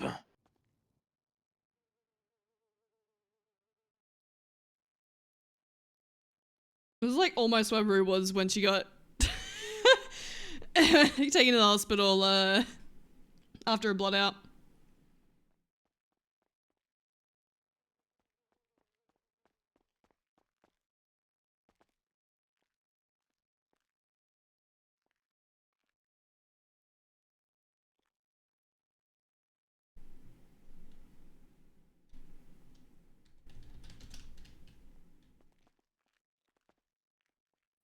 Better? Okay. Do you have enough food and everything? I have some food if you need some if you're hungry.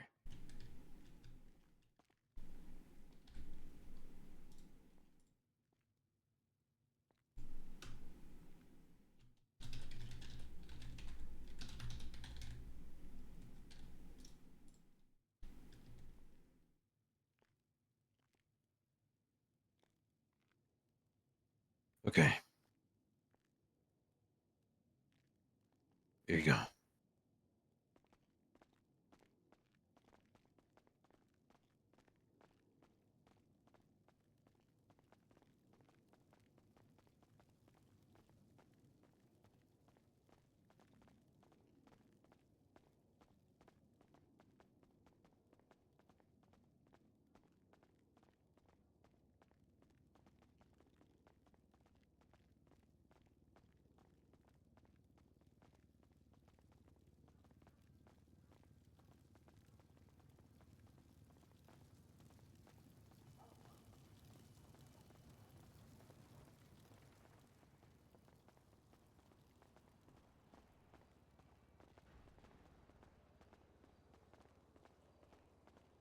I now have trust issues with bin bags. I'll be real.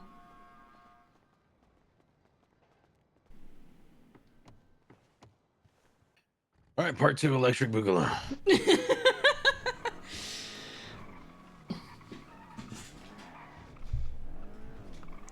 Can I just point out, I keep like pinpointing and like locking onto the bins and just looking at them.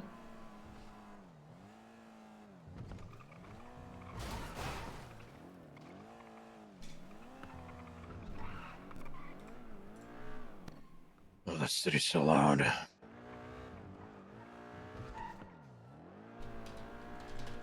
Too much noise.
Um,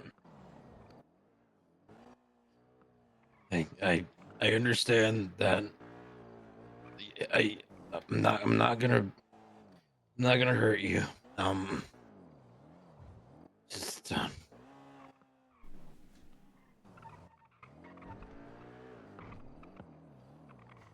no, what am I kidding? I'm a cop. You never really trusted me to begin with. You deserve to know answers at least.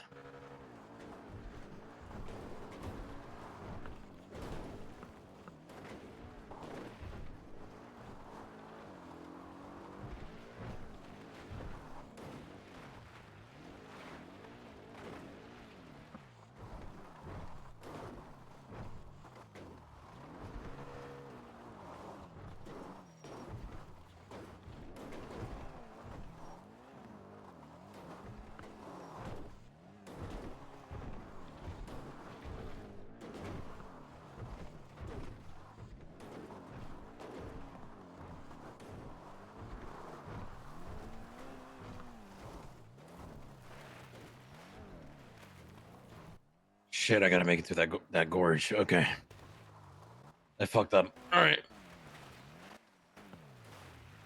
hang on.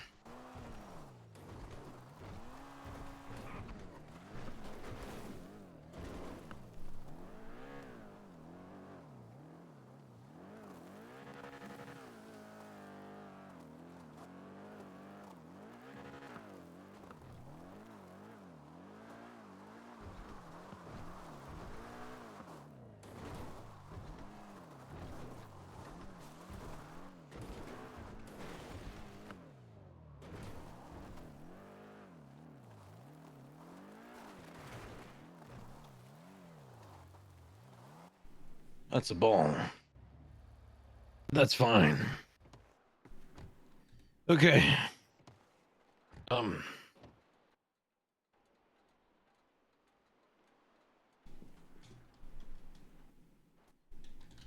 So I'm I'm Brixton. I'm a cop. Um. I I don't know if you remember a lot of the times we interacted. It involved a lot of us yelling at each other uncontrollably. Um. We kind of barked at each other a lot. Uh, uh, yeah, that's me. Um, barked at each other a lot whenever you're committing crime or anything along those lines. Um, you, I was chasing you once through the rooftops of a ladder, and then Remy tactically set herself in the middle of the ladder, and we both fell toward demise. You had a bloody jaw, and I dislocated my shoulder.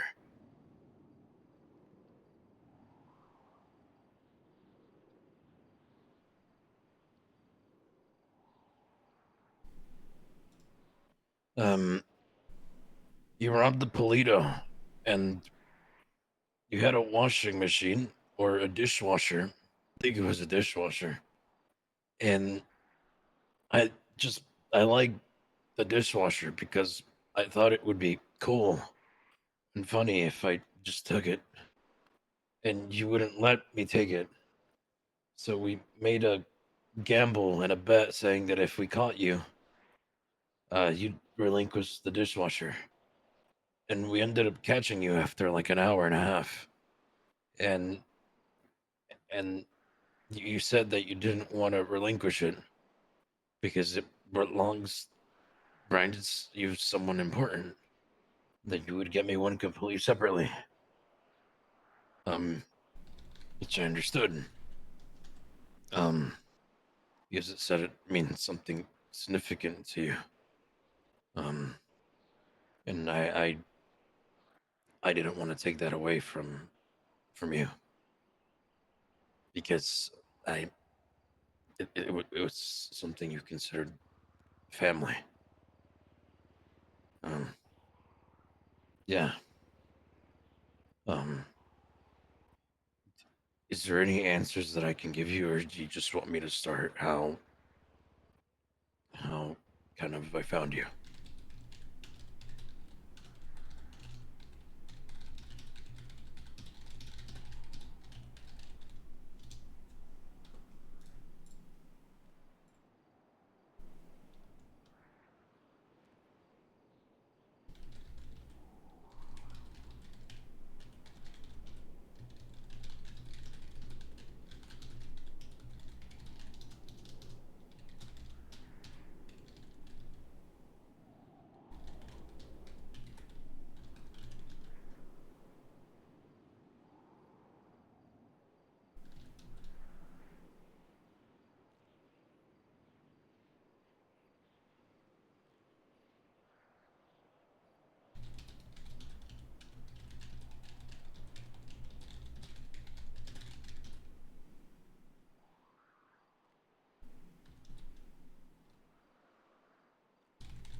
I was one of the people that found you. I was. We honestly, I knew you before I was a cop. Actually,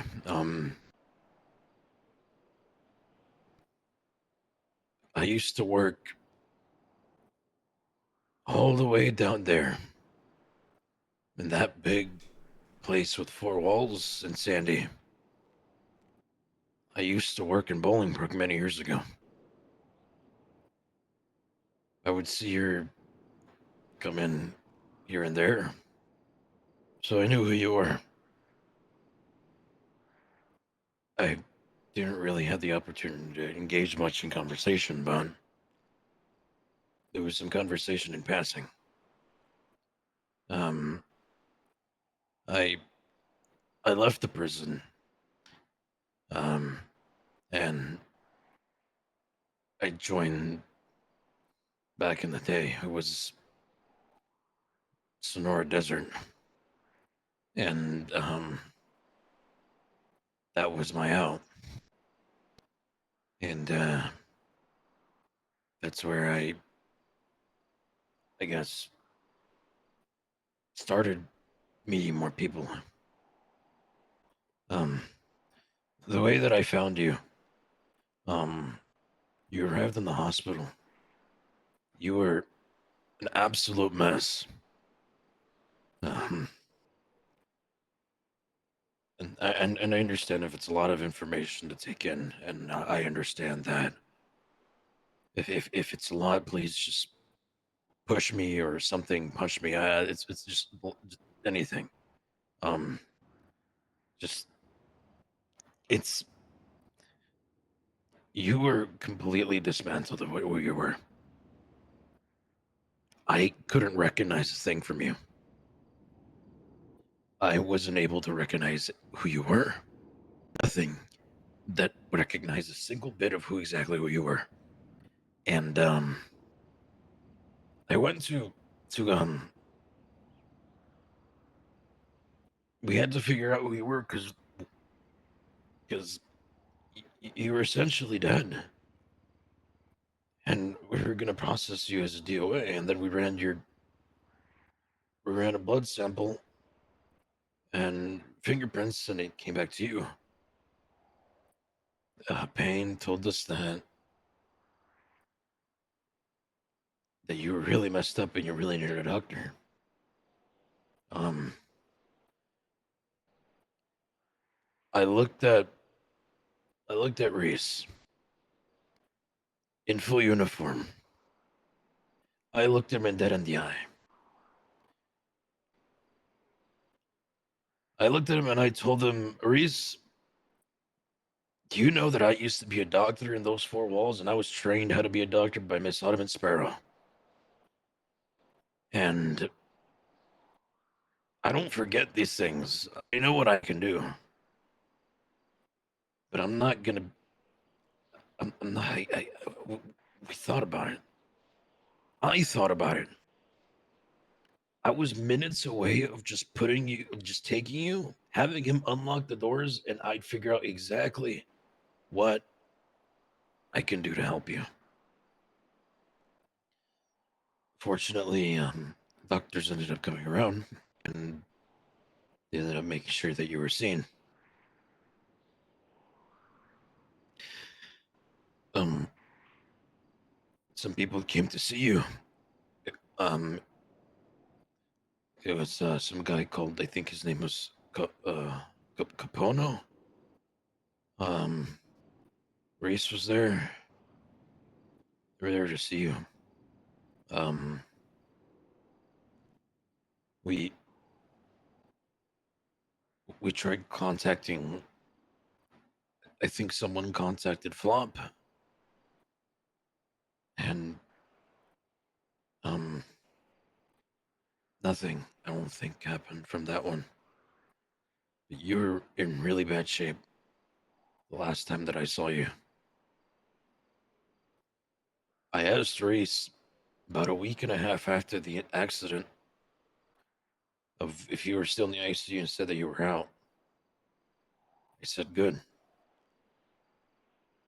Um, I said good, and maybe she'd go back out to her merry way.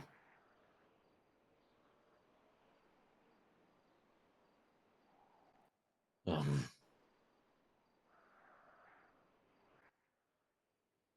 it's I I didn't expect.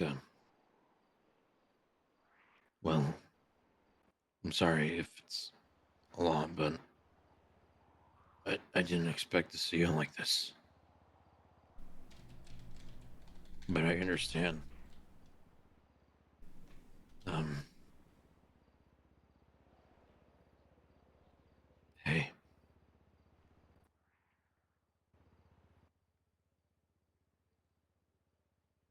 sometimes we go through things that we don't understand because things happen, things change.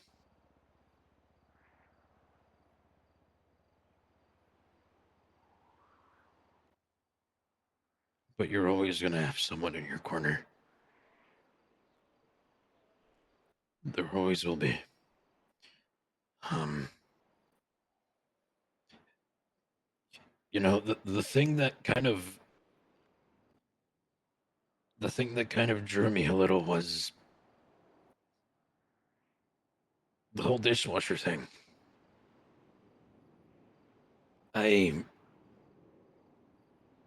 fuck it, dude. I might as well.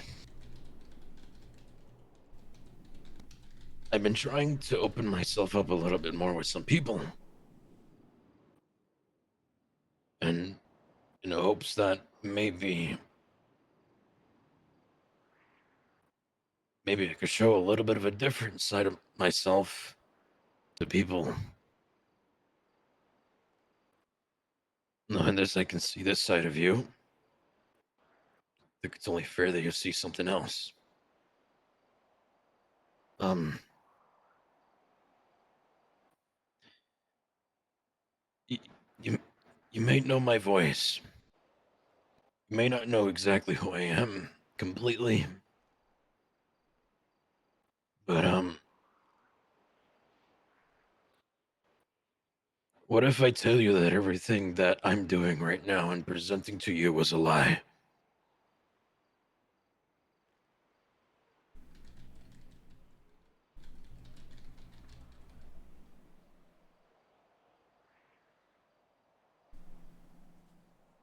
What do you think the way that I'm speaking to you, the way that I carry myself out in the world, at least if you can remember as best as you can, was a lie?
lie as in a facade.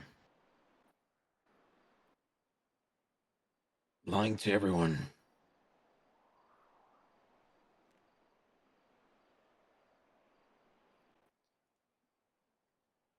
To hide.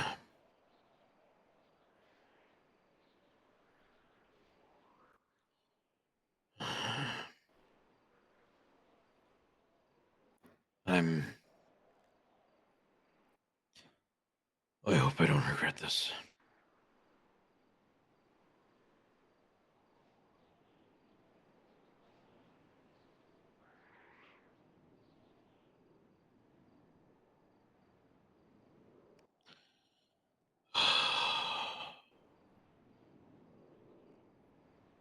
What if I told you that Brixton was just merely a facade made so I can show the world and hide who I really am?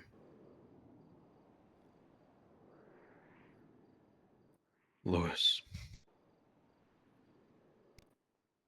It's the reason why I don't like anyone calling me my first name.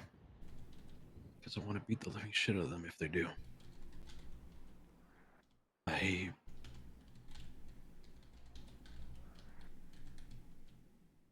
worked in those four walls over there. And maybe I was naive. But when I worked in those four walls, I came in with the objective that every single inmate, every single lifer that was in there, no matter how bad the crime they've committed, how heinous it was, there's always some sense of good in them. And my goal being in there was to be able to have them see that. I wanted to show other corrections people that these people, despite everything they've done, can change, can reform, and can essentially have good within them. And for a bit, I did. I was a doctor. I took care of medications. I treated injuries, stabs, all of it. You name it, I've done it. Stabbing, suturing, gunshot wounds, medications, I've done it. I, and everything was well. Everything was good. I saw the good in some people, and that was enough for me.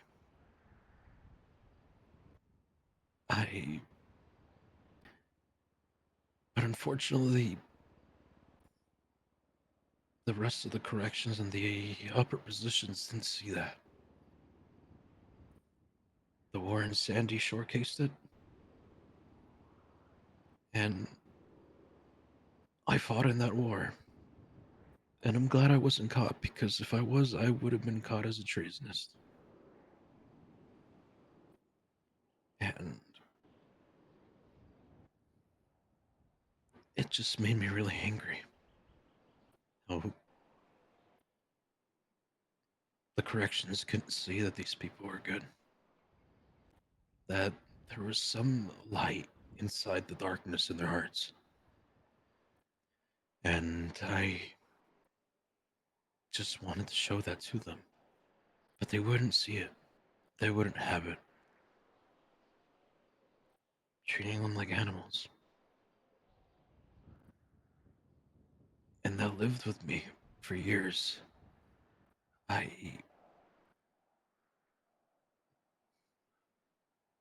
started to resent the corrections.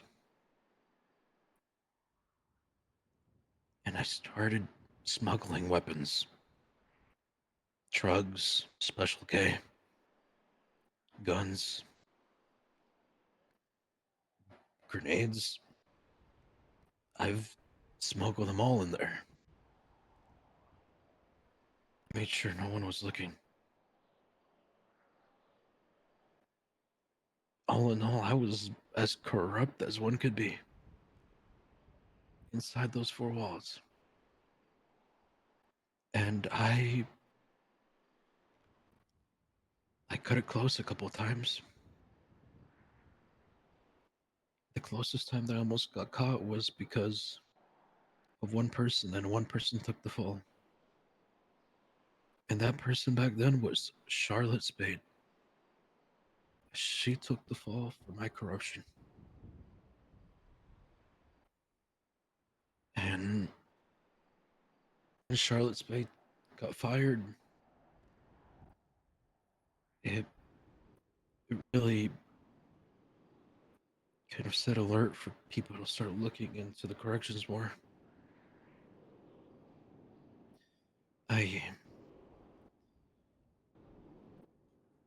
But they had all these weapons, and obviously being in the prison, that's where it stays.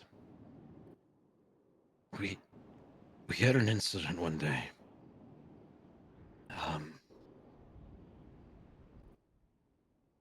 We had an incident where one of the members of the pack broke out. Whenever someone breaks out of gym pop, they're basically shoot on sight. I was on one of the cell block towers, the catwalks. Apologies.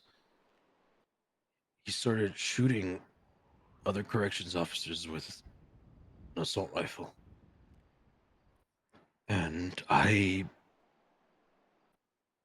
started shooting multiple down until I aimed in, and I shot him with a Mark IV sniper rifle.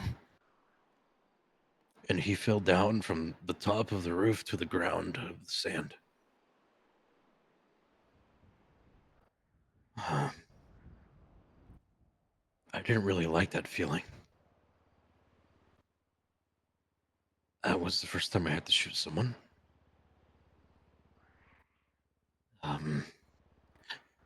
But he fell from a high top, and I saw a lot of his flesh get torn from the bullet that basically was in him. And guess who was the poor soul who had to try to put him back together? And it was me. So I had to fix the mistake that I made. And unfortunately, it wasn't successful. No matter how much I tried, no matter how much effort I put in, it wasn't enough. And no matter how many blood bags after IVs, after more blood bags, after just suturing, cauterizing, nothing, bring him back. And I killed him. The pack just lost a member of the crew.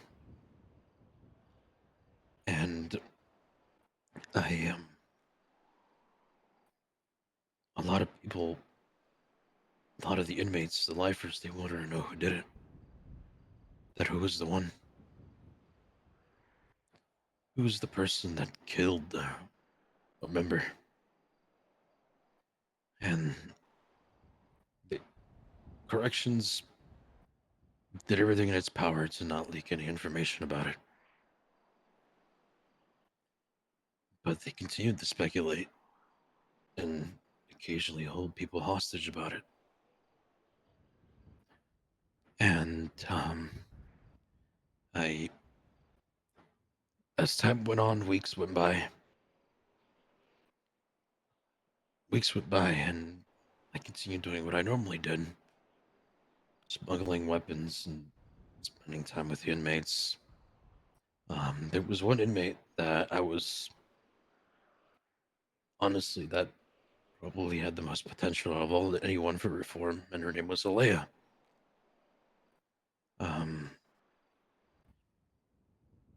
Alea was very new and naive when she first came in, and I had the opportunity to work with her and teach her things. She had a fascination for books. We had a library in Cell Block 7. Subbook 7 was a great place for reading books of all sorts.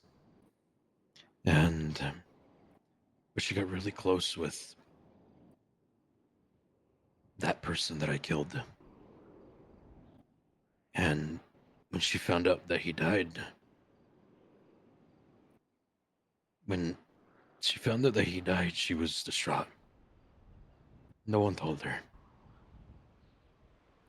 And I was there to comfort her. I was there to continue scheduled times. We'd play chess, showed her how to play tic-tac-toe, read books, discuss books, summarize them. Those were the times where I noticed that there was a change in her. But she was really close to that person from the pack that died. She saw him as a father. He adopted her as a daughter. And I ended up killing him. She didn't know, but I knew. But I did everything in my power to hide it.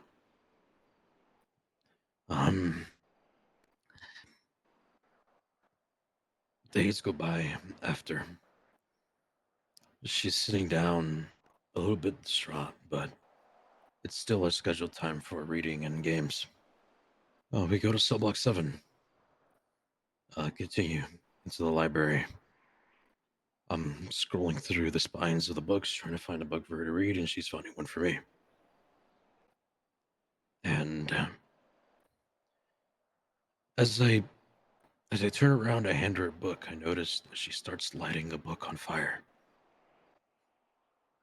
And she's starting to cry. I asked her, "What you're doing? What are you doing?" She drops the book that's burning on the ground, grabs another book, and lights it on fire again. She starts crying even more.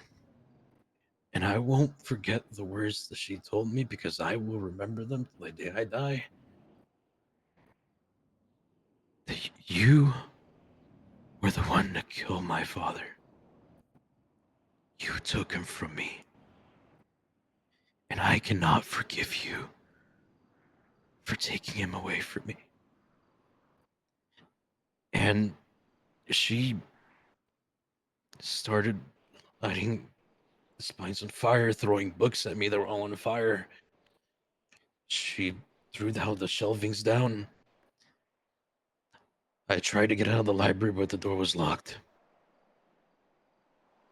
It was set up for me. She found out that I killed her father figure. And she knew that I was the one. She pulled me out to the most vulnerable thing that I trusted her in. And she lit the library on fire. With myself and her in it. The last thing I heard was alarms before I faded to help. And I woke up in the infirmary. With half of my body burned to a crisp. The roots of my hair were completely fucked. It's the reason why my hair is blonde. My natural hair color is black. Matches my beard. But the reason that it's blonde is that my roots are so fucked and destroyed. It's to cover up the damage. It's why I wear hats. And if anyone were to shave my head, I don't think my hair would grow back. I woke up. The first thing that I asked, with the amount of strain that I had, was if Alea was okay. I managed to survive it. She did not. She died in that fire. She went out in that way because of something that I did. She used something that I trusted against me. And Cell block 7 now is non-existent. That cell block with the library is closed off now because it burned. That's why if people ever go there, it's not a thing anymore.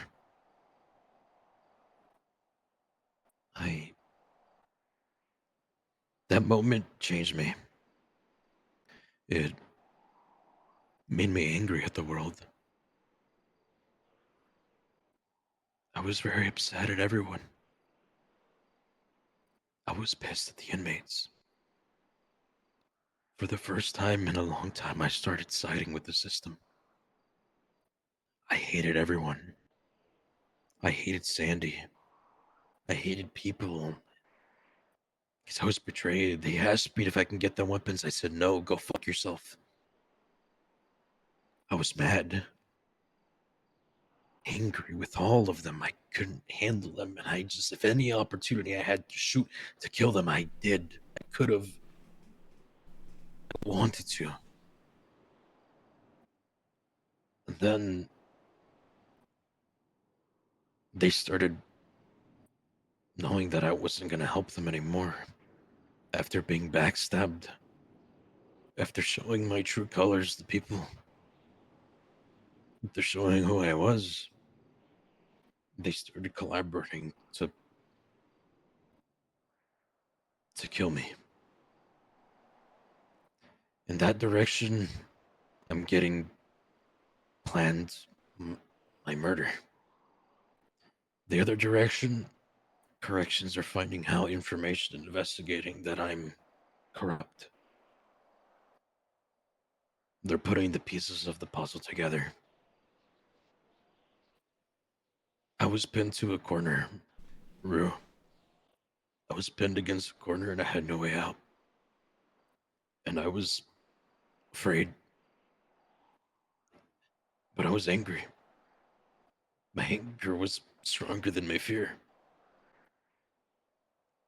And then an arm came out to let me out of those four walls. And that was working at Sonora Desert. They gave me an opportunity out, and I took it because no one else gave me an opportunity out. No one else saw what happened, cared about what happened. Hell, they didn't even know what happened. I was given a helping hand, and I took it. And I left the prison immediately. They couldn't do anything with the corruption anymore. The inmates couldn't plot my murder. There, I used my anger and frustration to build the facade, to build something for everyone to see. I started increasing my tone and putting on a mask. I wanted to become something and conform. I didn't want people to know who Lewis was. I wanted them to see something else. Something that they haven't seen. The four walls knows who I am. But the outside world started learning about who Brixton was. The hard-on cop. The guy who sounds like Batman. The guy who's super hard and intense in everything that he does. I created Brixton out of rage. I created a mask to show the world. So people wouldn't bother to even ask how I was doing. I didn't want people to notice my weaknesses. I didn't want people to see my flaws. I wanted to be molded into the image they wanted.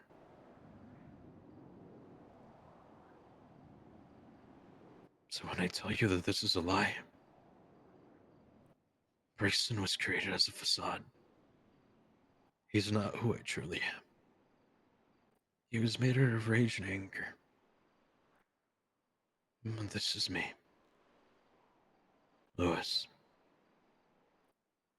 I'm just a person who just, well, I guess you can say cares too much for his own good.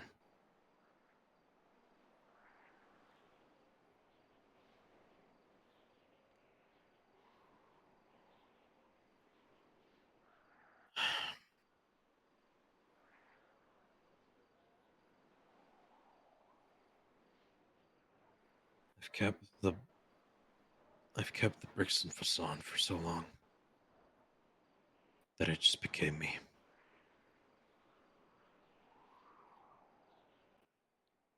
Unfortunately, I've had a couple holes, and some people are poking through them, and they've had the opportunity to know me, meet the Lewis side. I'm just trying my best to show the world, at least some people, that this is me. And hopefully I don't have to put him back in a cage again. That hopefully I don't have to hide this side of myself from people. And hopefully I don't need to pretend to be someone I'm not.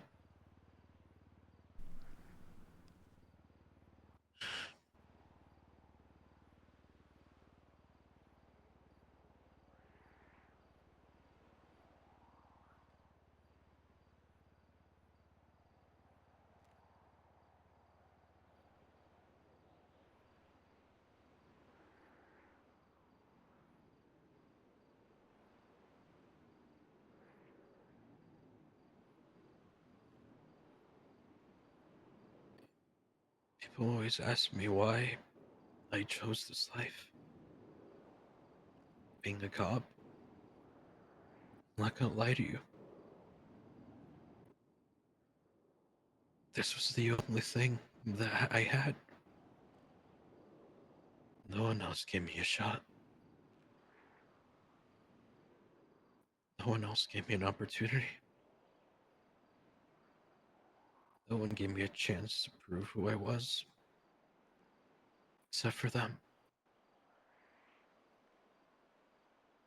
The system that I literally fought a complete war against and never got caught gave me a chance. The corrupted corrections officer of the system, who hated the system, eventually became it.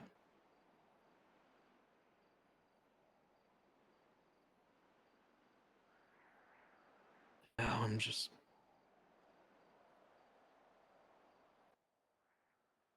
trying to show myself more to some other people.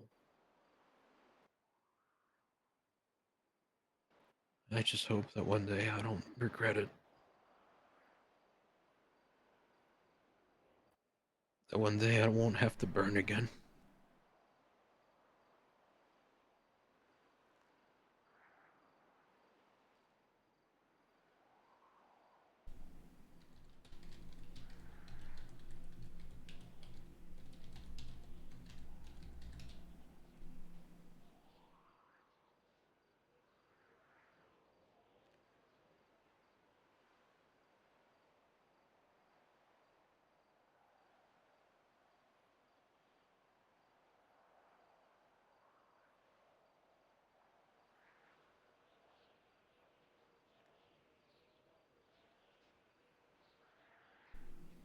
Hey,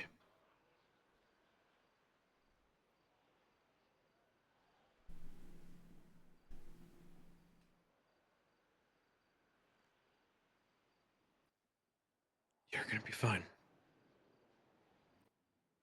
There's one thing that I know about you is that you are a strong individual. It takes one to know one.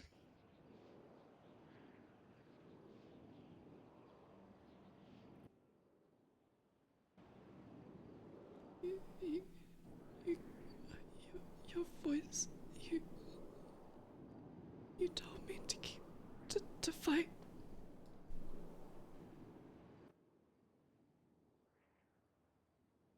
I told you to keep fighting.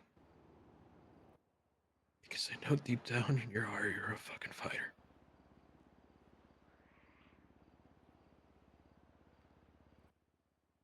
I know a fighter when I see one.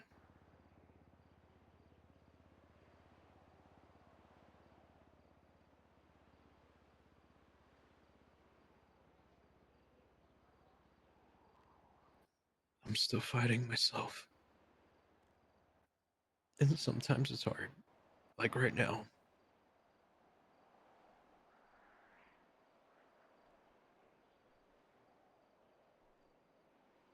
I let my anger get the best of me sometimes. And it hurts people. Sometimes I burn bridges. And sometimes I don't think I can build them back again.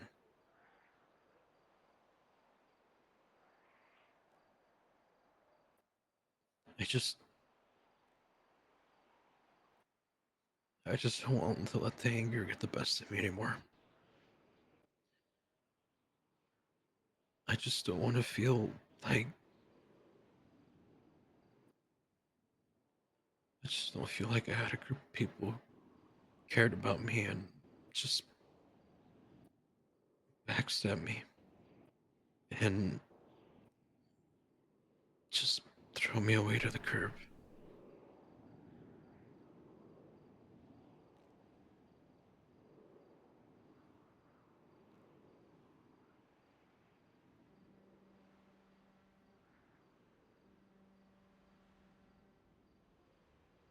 Honestly, I thought I was just gonna be a criminal.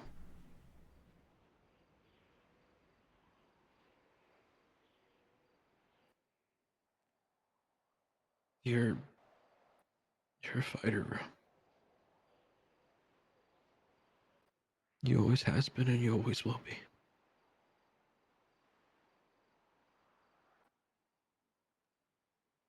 It's why you caught me when you mentioned the dishwasher.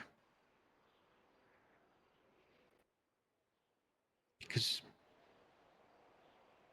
you poked a hole in me a little.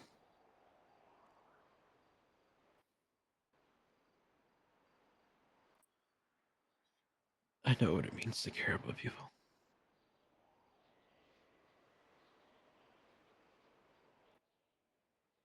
It's good to care about people. But it's also good to take care of yourself. They're always going to be there. They're going to be there to catch you when you fall. Where you lose weight and the whole control of your body. And you fall to the ground, they'll be there to catch you. Just make sure that you let them be there.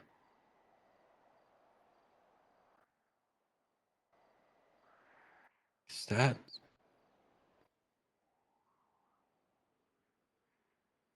that's what a family is. That's what friends are for.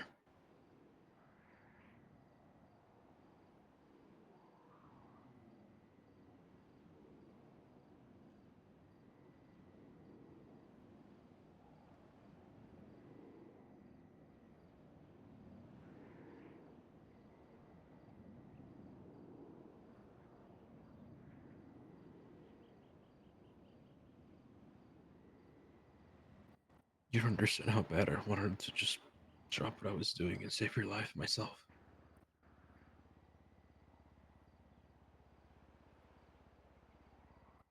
I never wanted to be a cop. I always wanted to be a doctor.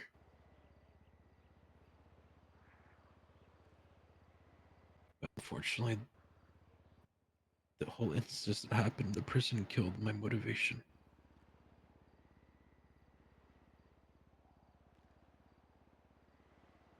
Sometimes I tell people I'm a monster.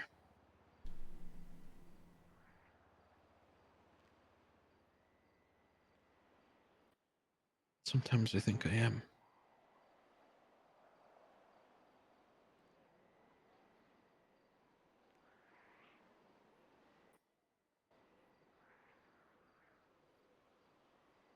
I'm sorry, Rue. I didn't mean to conversate this way.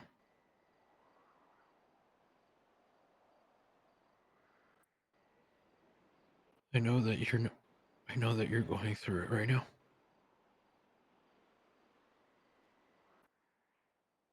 But I know that you're a fighter.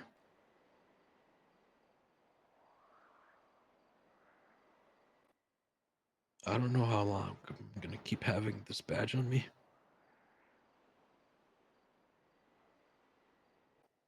I love the people. But I'm getting tired.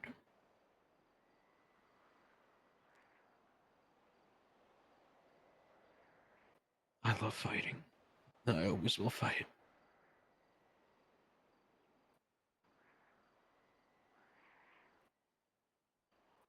But you do something for so long, I get exhausted. And I'm thinking about just relaxing.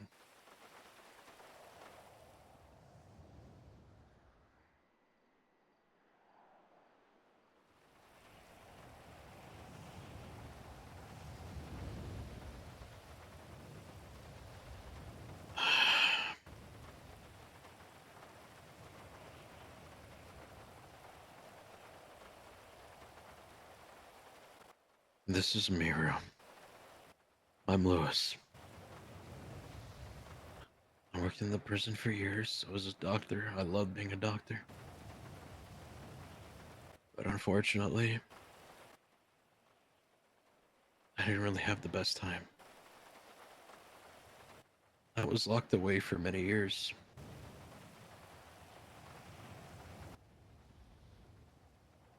I'm just glad that I could show myself to some people again.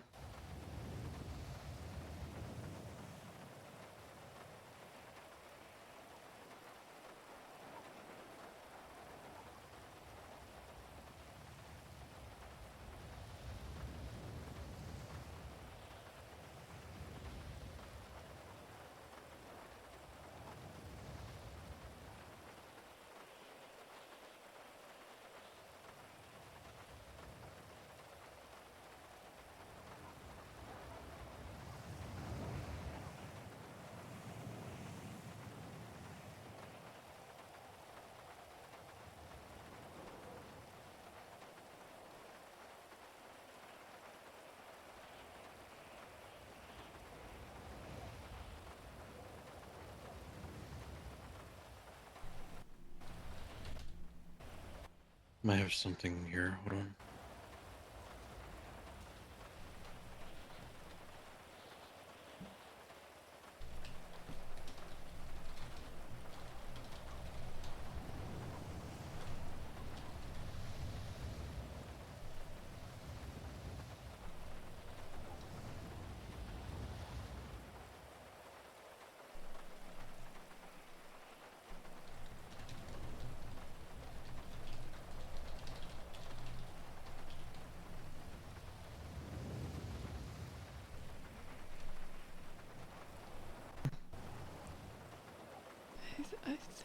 I think you'd be a good doctor.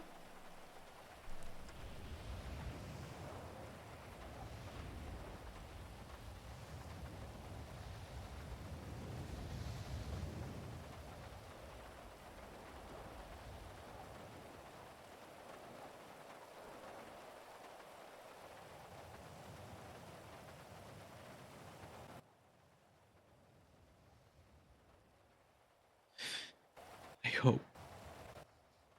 I hope. I hope one day when I'm pinned against a corner again, that I'll have another opportunity.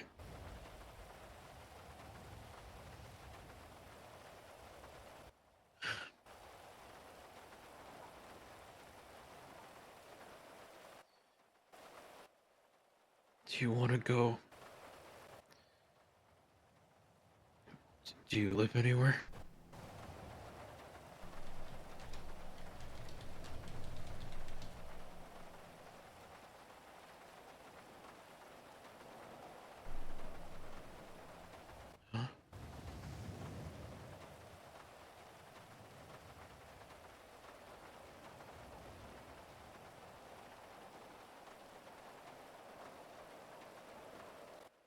Yes. Just gotta see if you want to get out of here. It's raining, and I don't mind the rain. Sometimes rain's good. I guess. I don't know. I have an old saying that I tell people that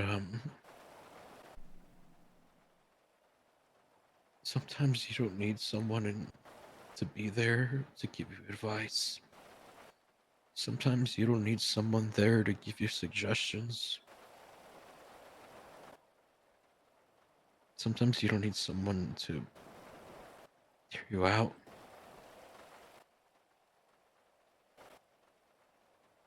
But there are times that it'll be cold, it'll be dark, it'll be raining. Sometimes you just need someone to sit with you in all the darkness.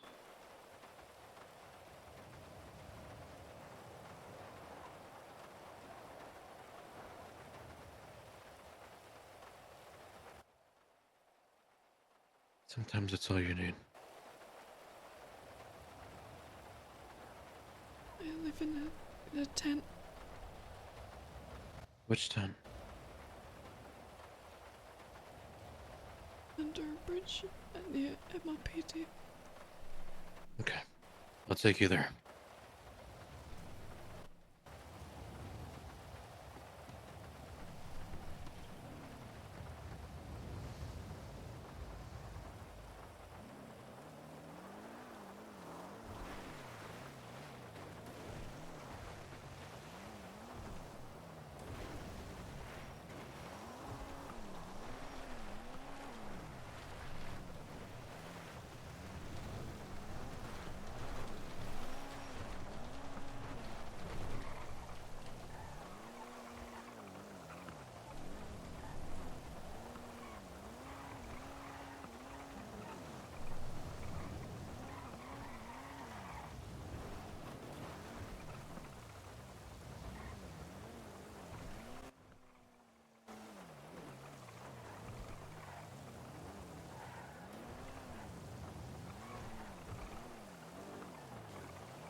Do you have a phone?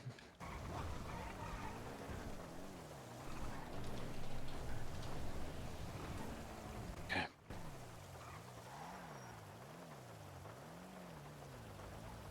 Jot this down on your notepad.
If you ever want to talk with me, just say my name.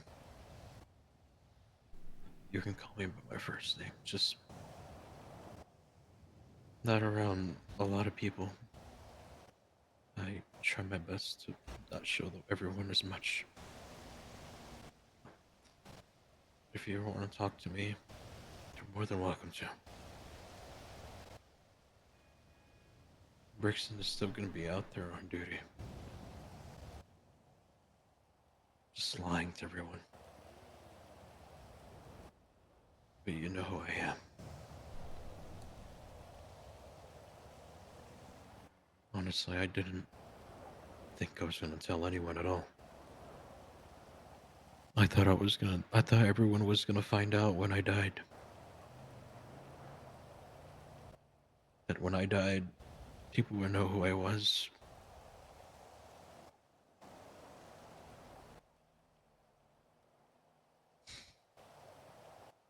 At least if I die tomorrow, at least there's some people who have had the opportunity to meet me.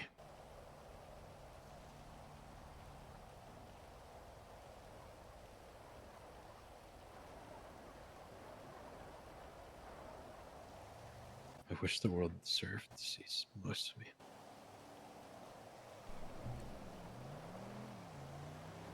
This world is cruel. It takes. But there's always good people.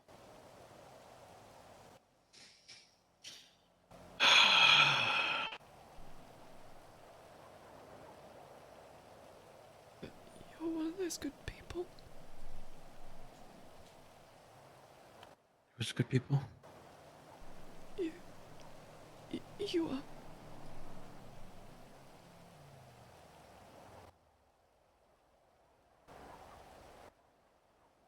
I always tell people I became the exact thing that I never wanted to become.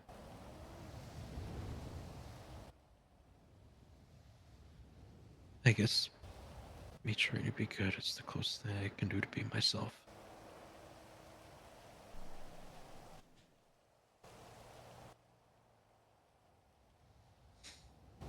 The whole world doesn't deserve to see all of me, though.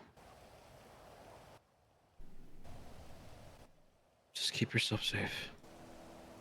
If you need me, you know where you can find me.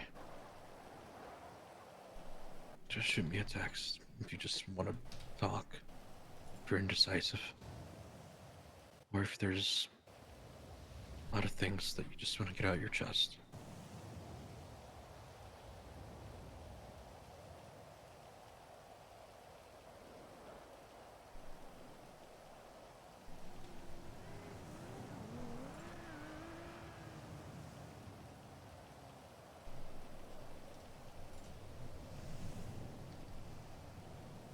You can keep it.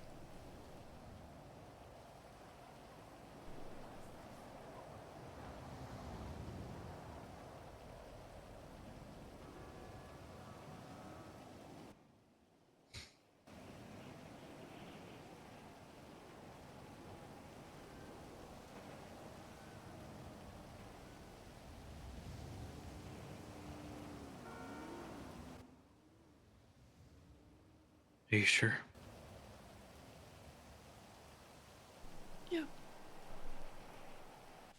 If you ever want the book back, just let me know.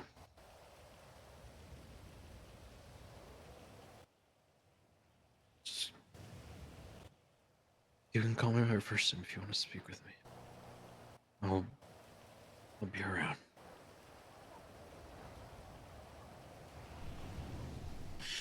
At the end of the day,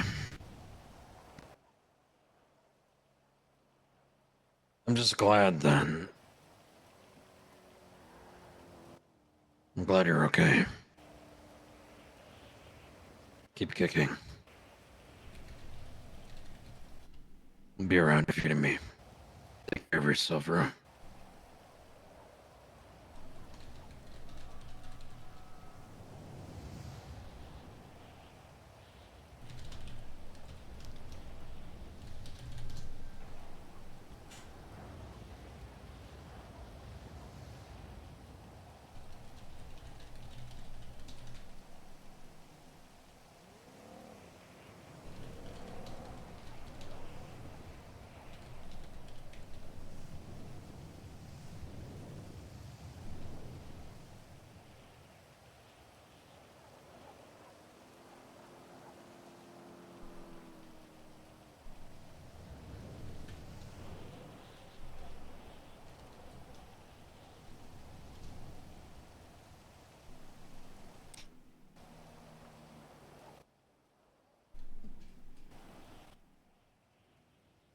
I'll be around.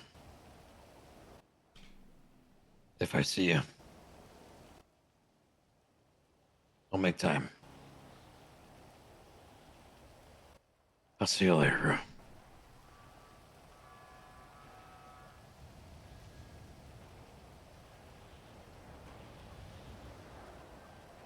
Oh my god.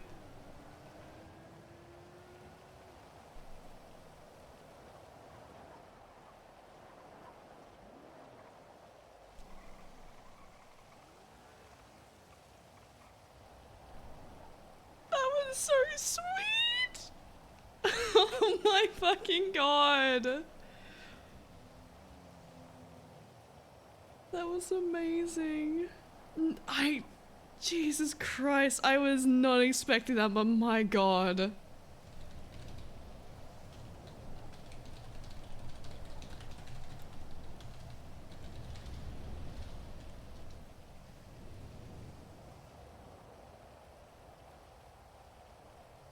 No, go and Brick Lewis. Rue's a therapist. Oh my god. Briggs is an incredible role player. Just straight up. Being Graham Lanark has been crazy. This is incredible. Remy's past name. Now Briggs. People are just opening up to Rue. Like, holy fuck. Rue seems a better as a psych than Ziggy was. Let's get Rue's magpie. Wait. No! Where's the magpie?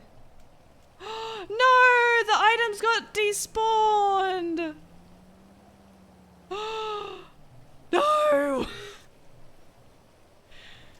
I need the magpie back! No! Ah! I don't care about the rest of it, I care about the magpie! Oh my god. Imagine putting in a bug report. Fuck. I don't think they can get it back. I don't know who made that. Oh my god, I need to find out OOC who made it and try and get the magpie back. My roleplay! I'm roleplaying with the magpie! Damn it! I knew there were too many items from Rue's bin goblining. Chat, find it.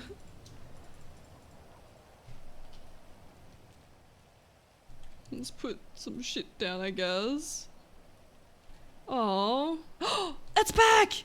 Oh my god. Oh my god, oh my god, oh my god, oh my god, oh my god, oh my god, oh my god, oh my god. Okay, wait, hang on. It's just glitched. It's okay, I just fucked it. It's okay. Oh my god! Whew. I was literally considering a fucking bug report. I was considering a bug report to get that magpie back, I'll be honest. The only reason I've been having Rue grab the magpie every night is in case it despawns. Like...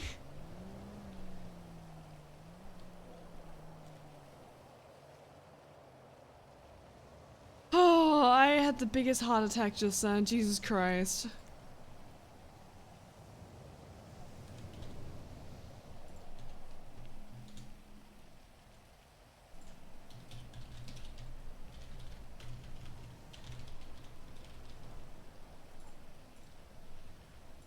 Oh, that was unnecessarily stressful. Holy shit.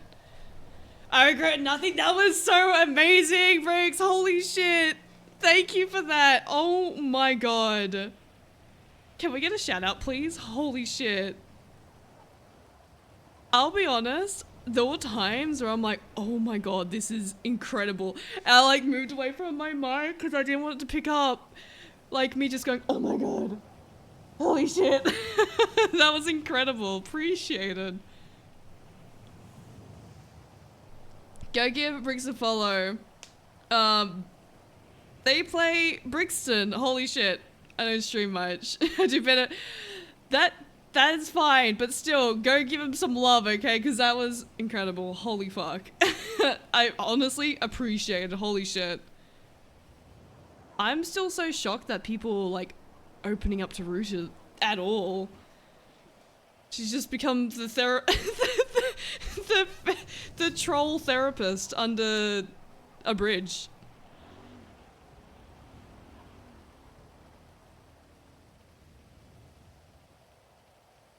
Besides, need to show up for the next 10 days of the holiday? Holy shit. When's your holiday, actually?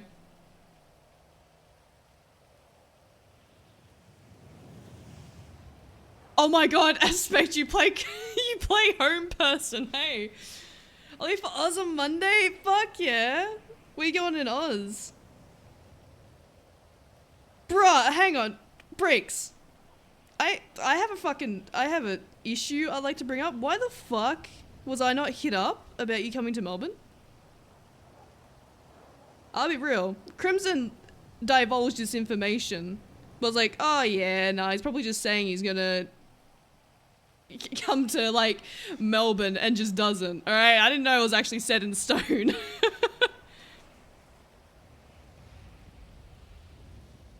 So, like, okay, I'm still waiting for an explanation here. Mungo was like, come for beers. Mungo. I'm like, bet. Is that how that worked out? Is that really? Bruh. What the fuck? Jesus Christ. Alright, I better get a beer invite. Fucking hell. Okay. I don't drink beer, but you know. I can drink one in spirit, I guess. Heading over to visit for 10 days? Hell yeah. No, that'd be sick. It's bloody cold at the moment though. It's 4 fucking degrees! No wonder it's cold! Jesus Christ! Yeah, it is cold in Melbourne. Beer is gross. Beer sucks. I'll hit your galleries up. If you don't, I'm gonna be bloody mad, alright? I'm throwing hands, okay? That's the main reason it's cold. You're a psychopath, okay? Just straight up. There's no other way to put it. Well, hell yeah. Again, appreciated for the roleplay. Holy shit.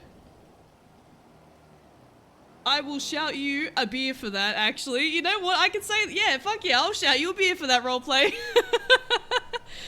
My joints hurt too much for the cold. My titanium height hurts in the cold. I mean, so icy. I know! I'm like walking to work. I'm like, this sucks.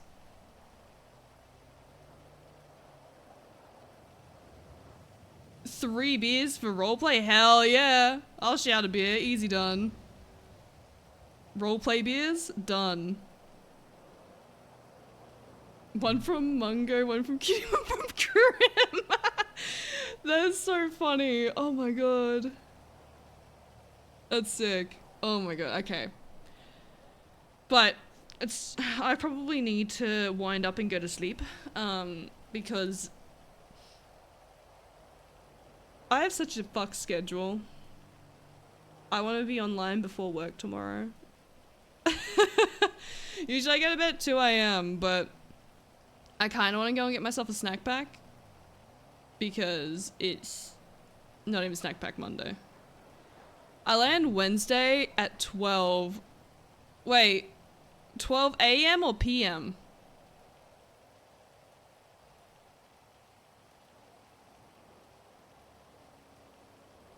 PM. Okay. So that's alright then. Hang on.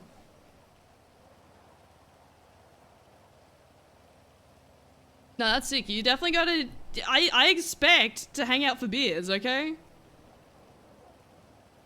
I got cooked for bad GG's. Hang on. Oh my god.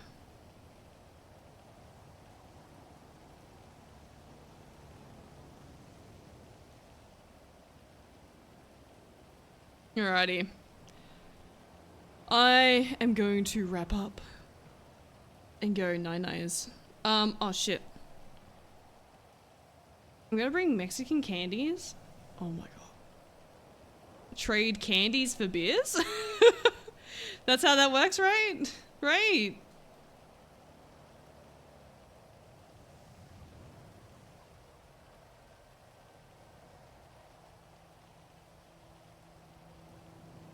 Alrighty. Let's get the magpie off Rue's knee. Chuck her into bed. Dim light. Coming from the tent.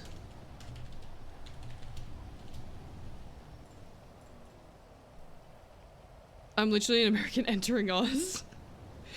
Oh my god. I'm gonna get cooked. Yeah,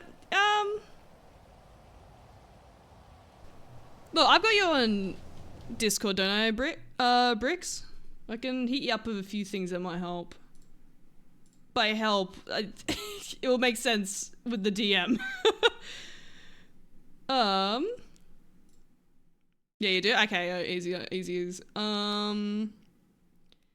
Appreciate you guys for hanging. Bit of a late one compared to usual because I had my day shift today. Thank you all for hanging. Entering Oz is much easier. Entering Oz, you need to sign a form and declaration shit about what you bring in. Who are we gonna go raid? Yo, Blake Zowski's live actually. Blokowski. We'll go raid Blokout. I can't even spell his name. I'm a horrible person. Thank you all for hanging. I got his name correct this time. I'm good. Alright, love and appreciate you guys. Thank you all for hanging. It's been an incredible night of roleplay. Oh my god. Love and appreciate you guys. Take care. Trip, Dandy, Music, Prince. Thank you all for hanging, chill and vibing. Thank you for the stream. Appreciate you for hanging. Be sure to join my Discord. Let you guys know when I'm going live. I will be live tomorrow before work because at this point, I'll be real. I work full time and I stream part time. I'm just non-stop. I have to be doing something, otherwise I go crazy. But yeah, I'll catch you tomorrow for NA shit. We gotta terrorize some people, alright? I'll catch you later.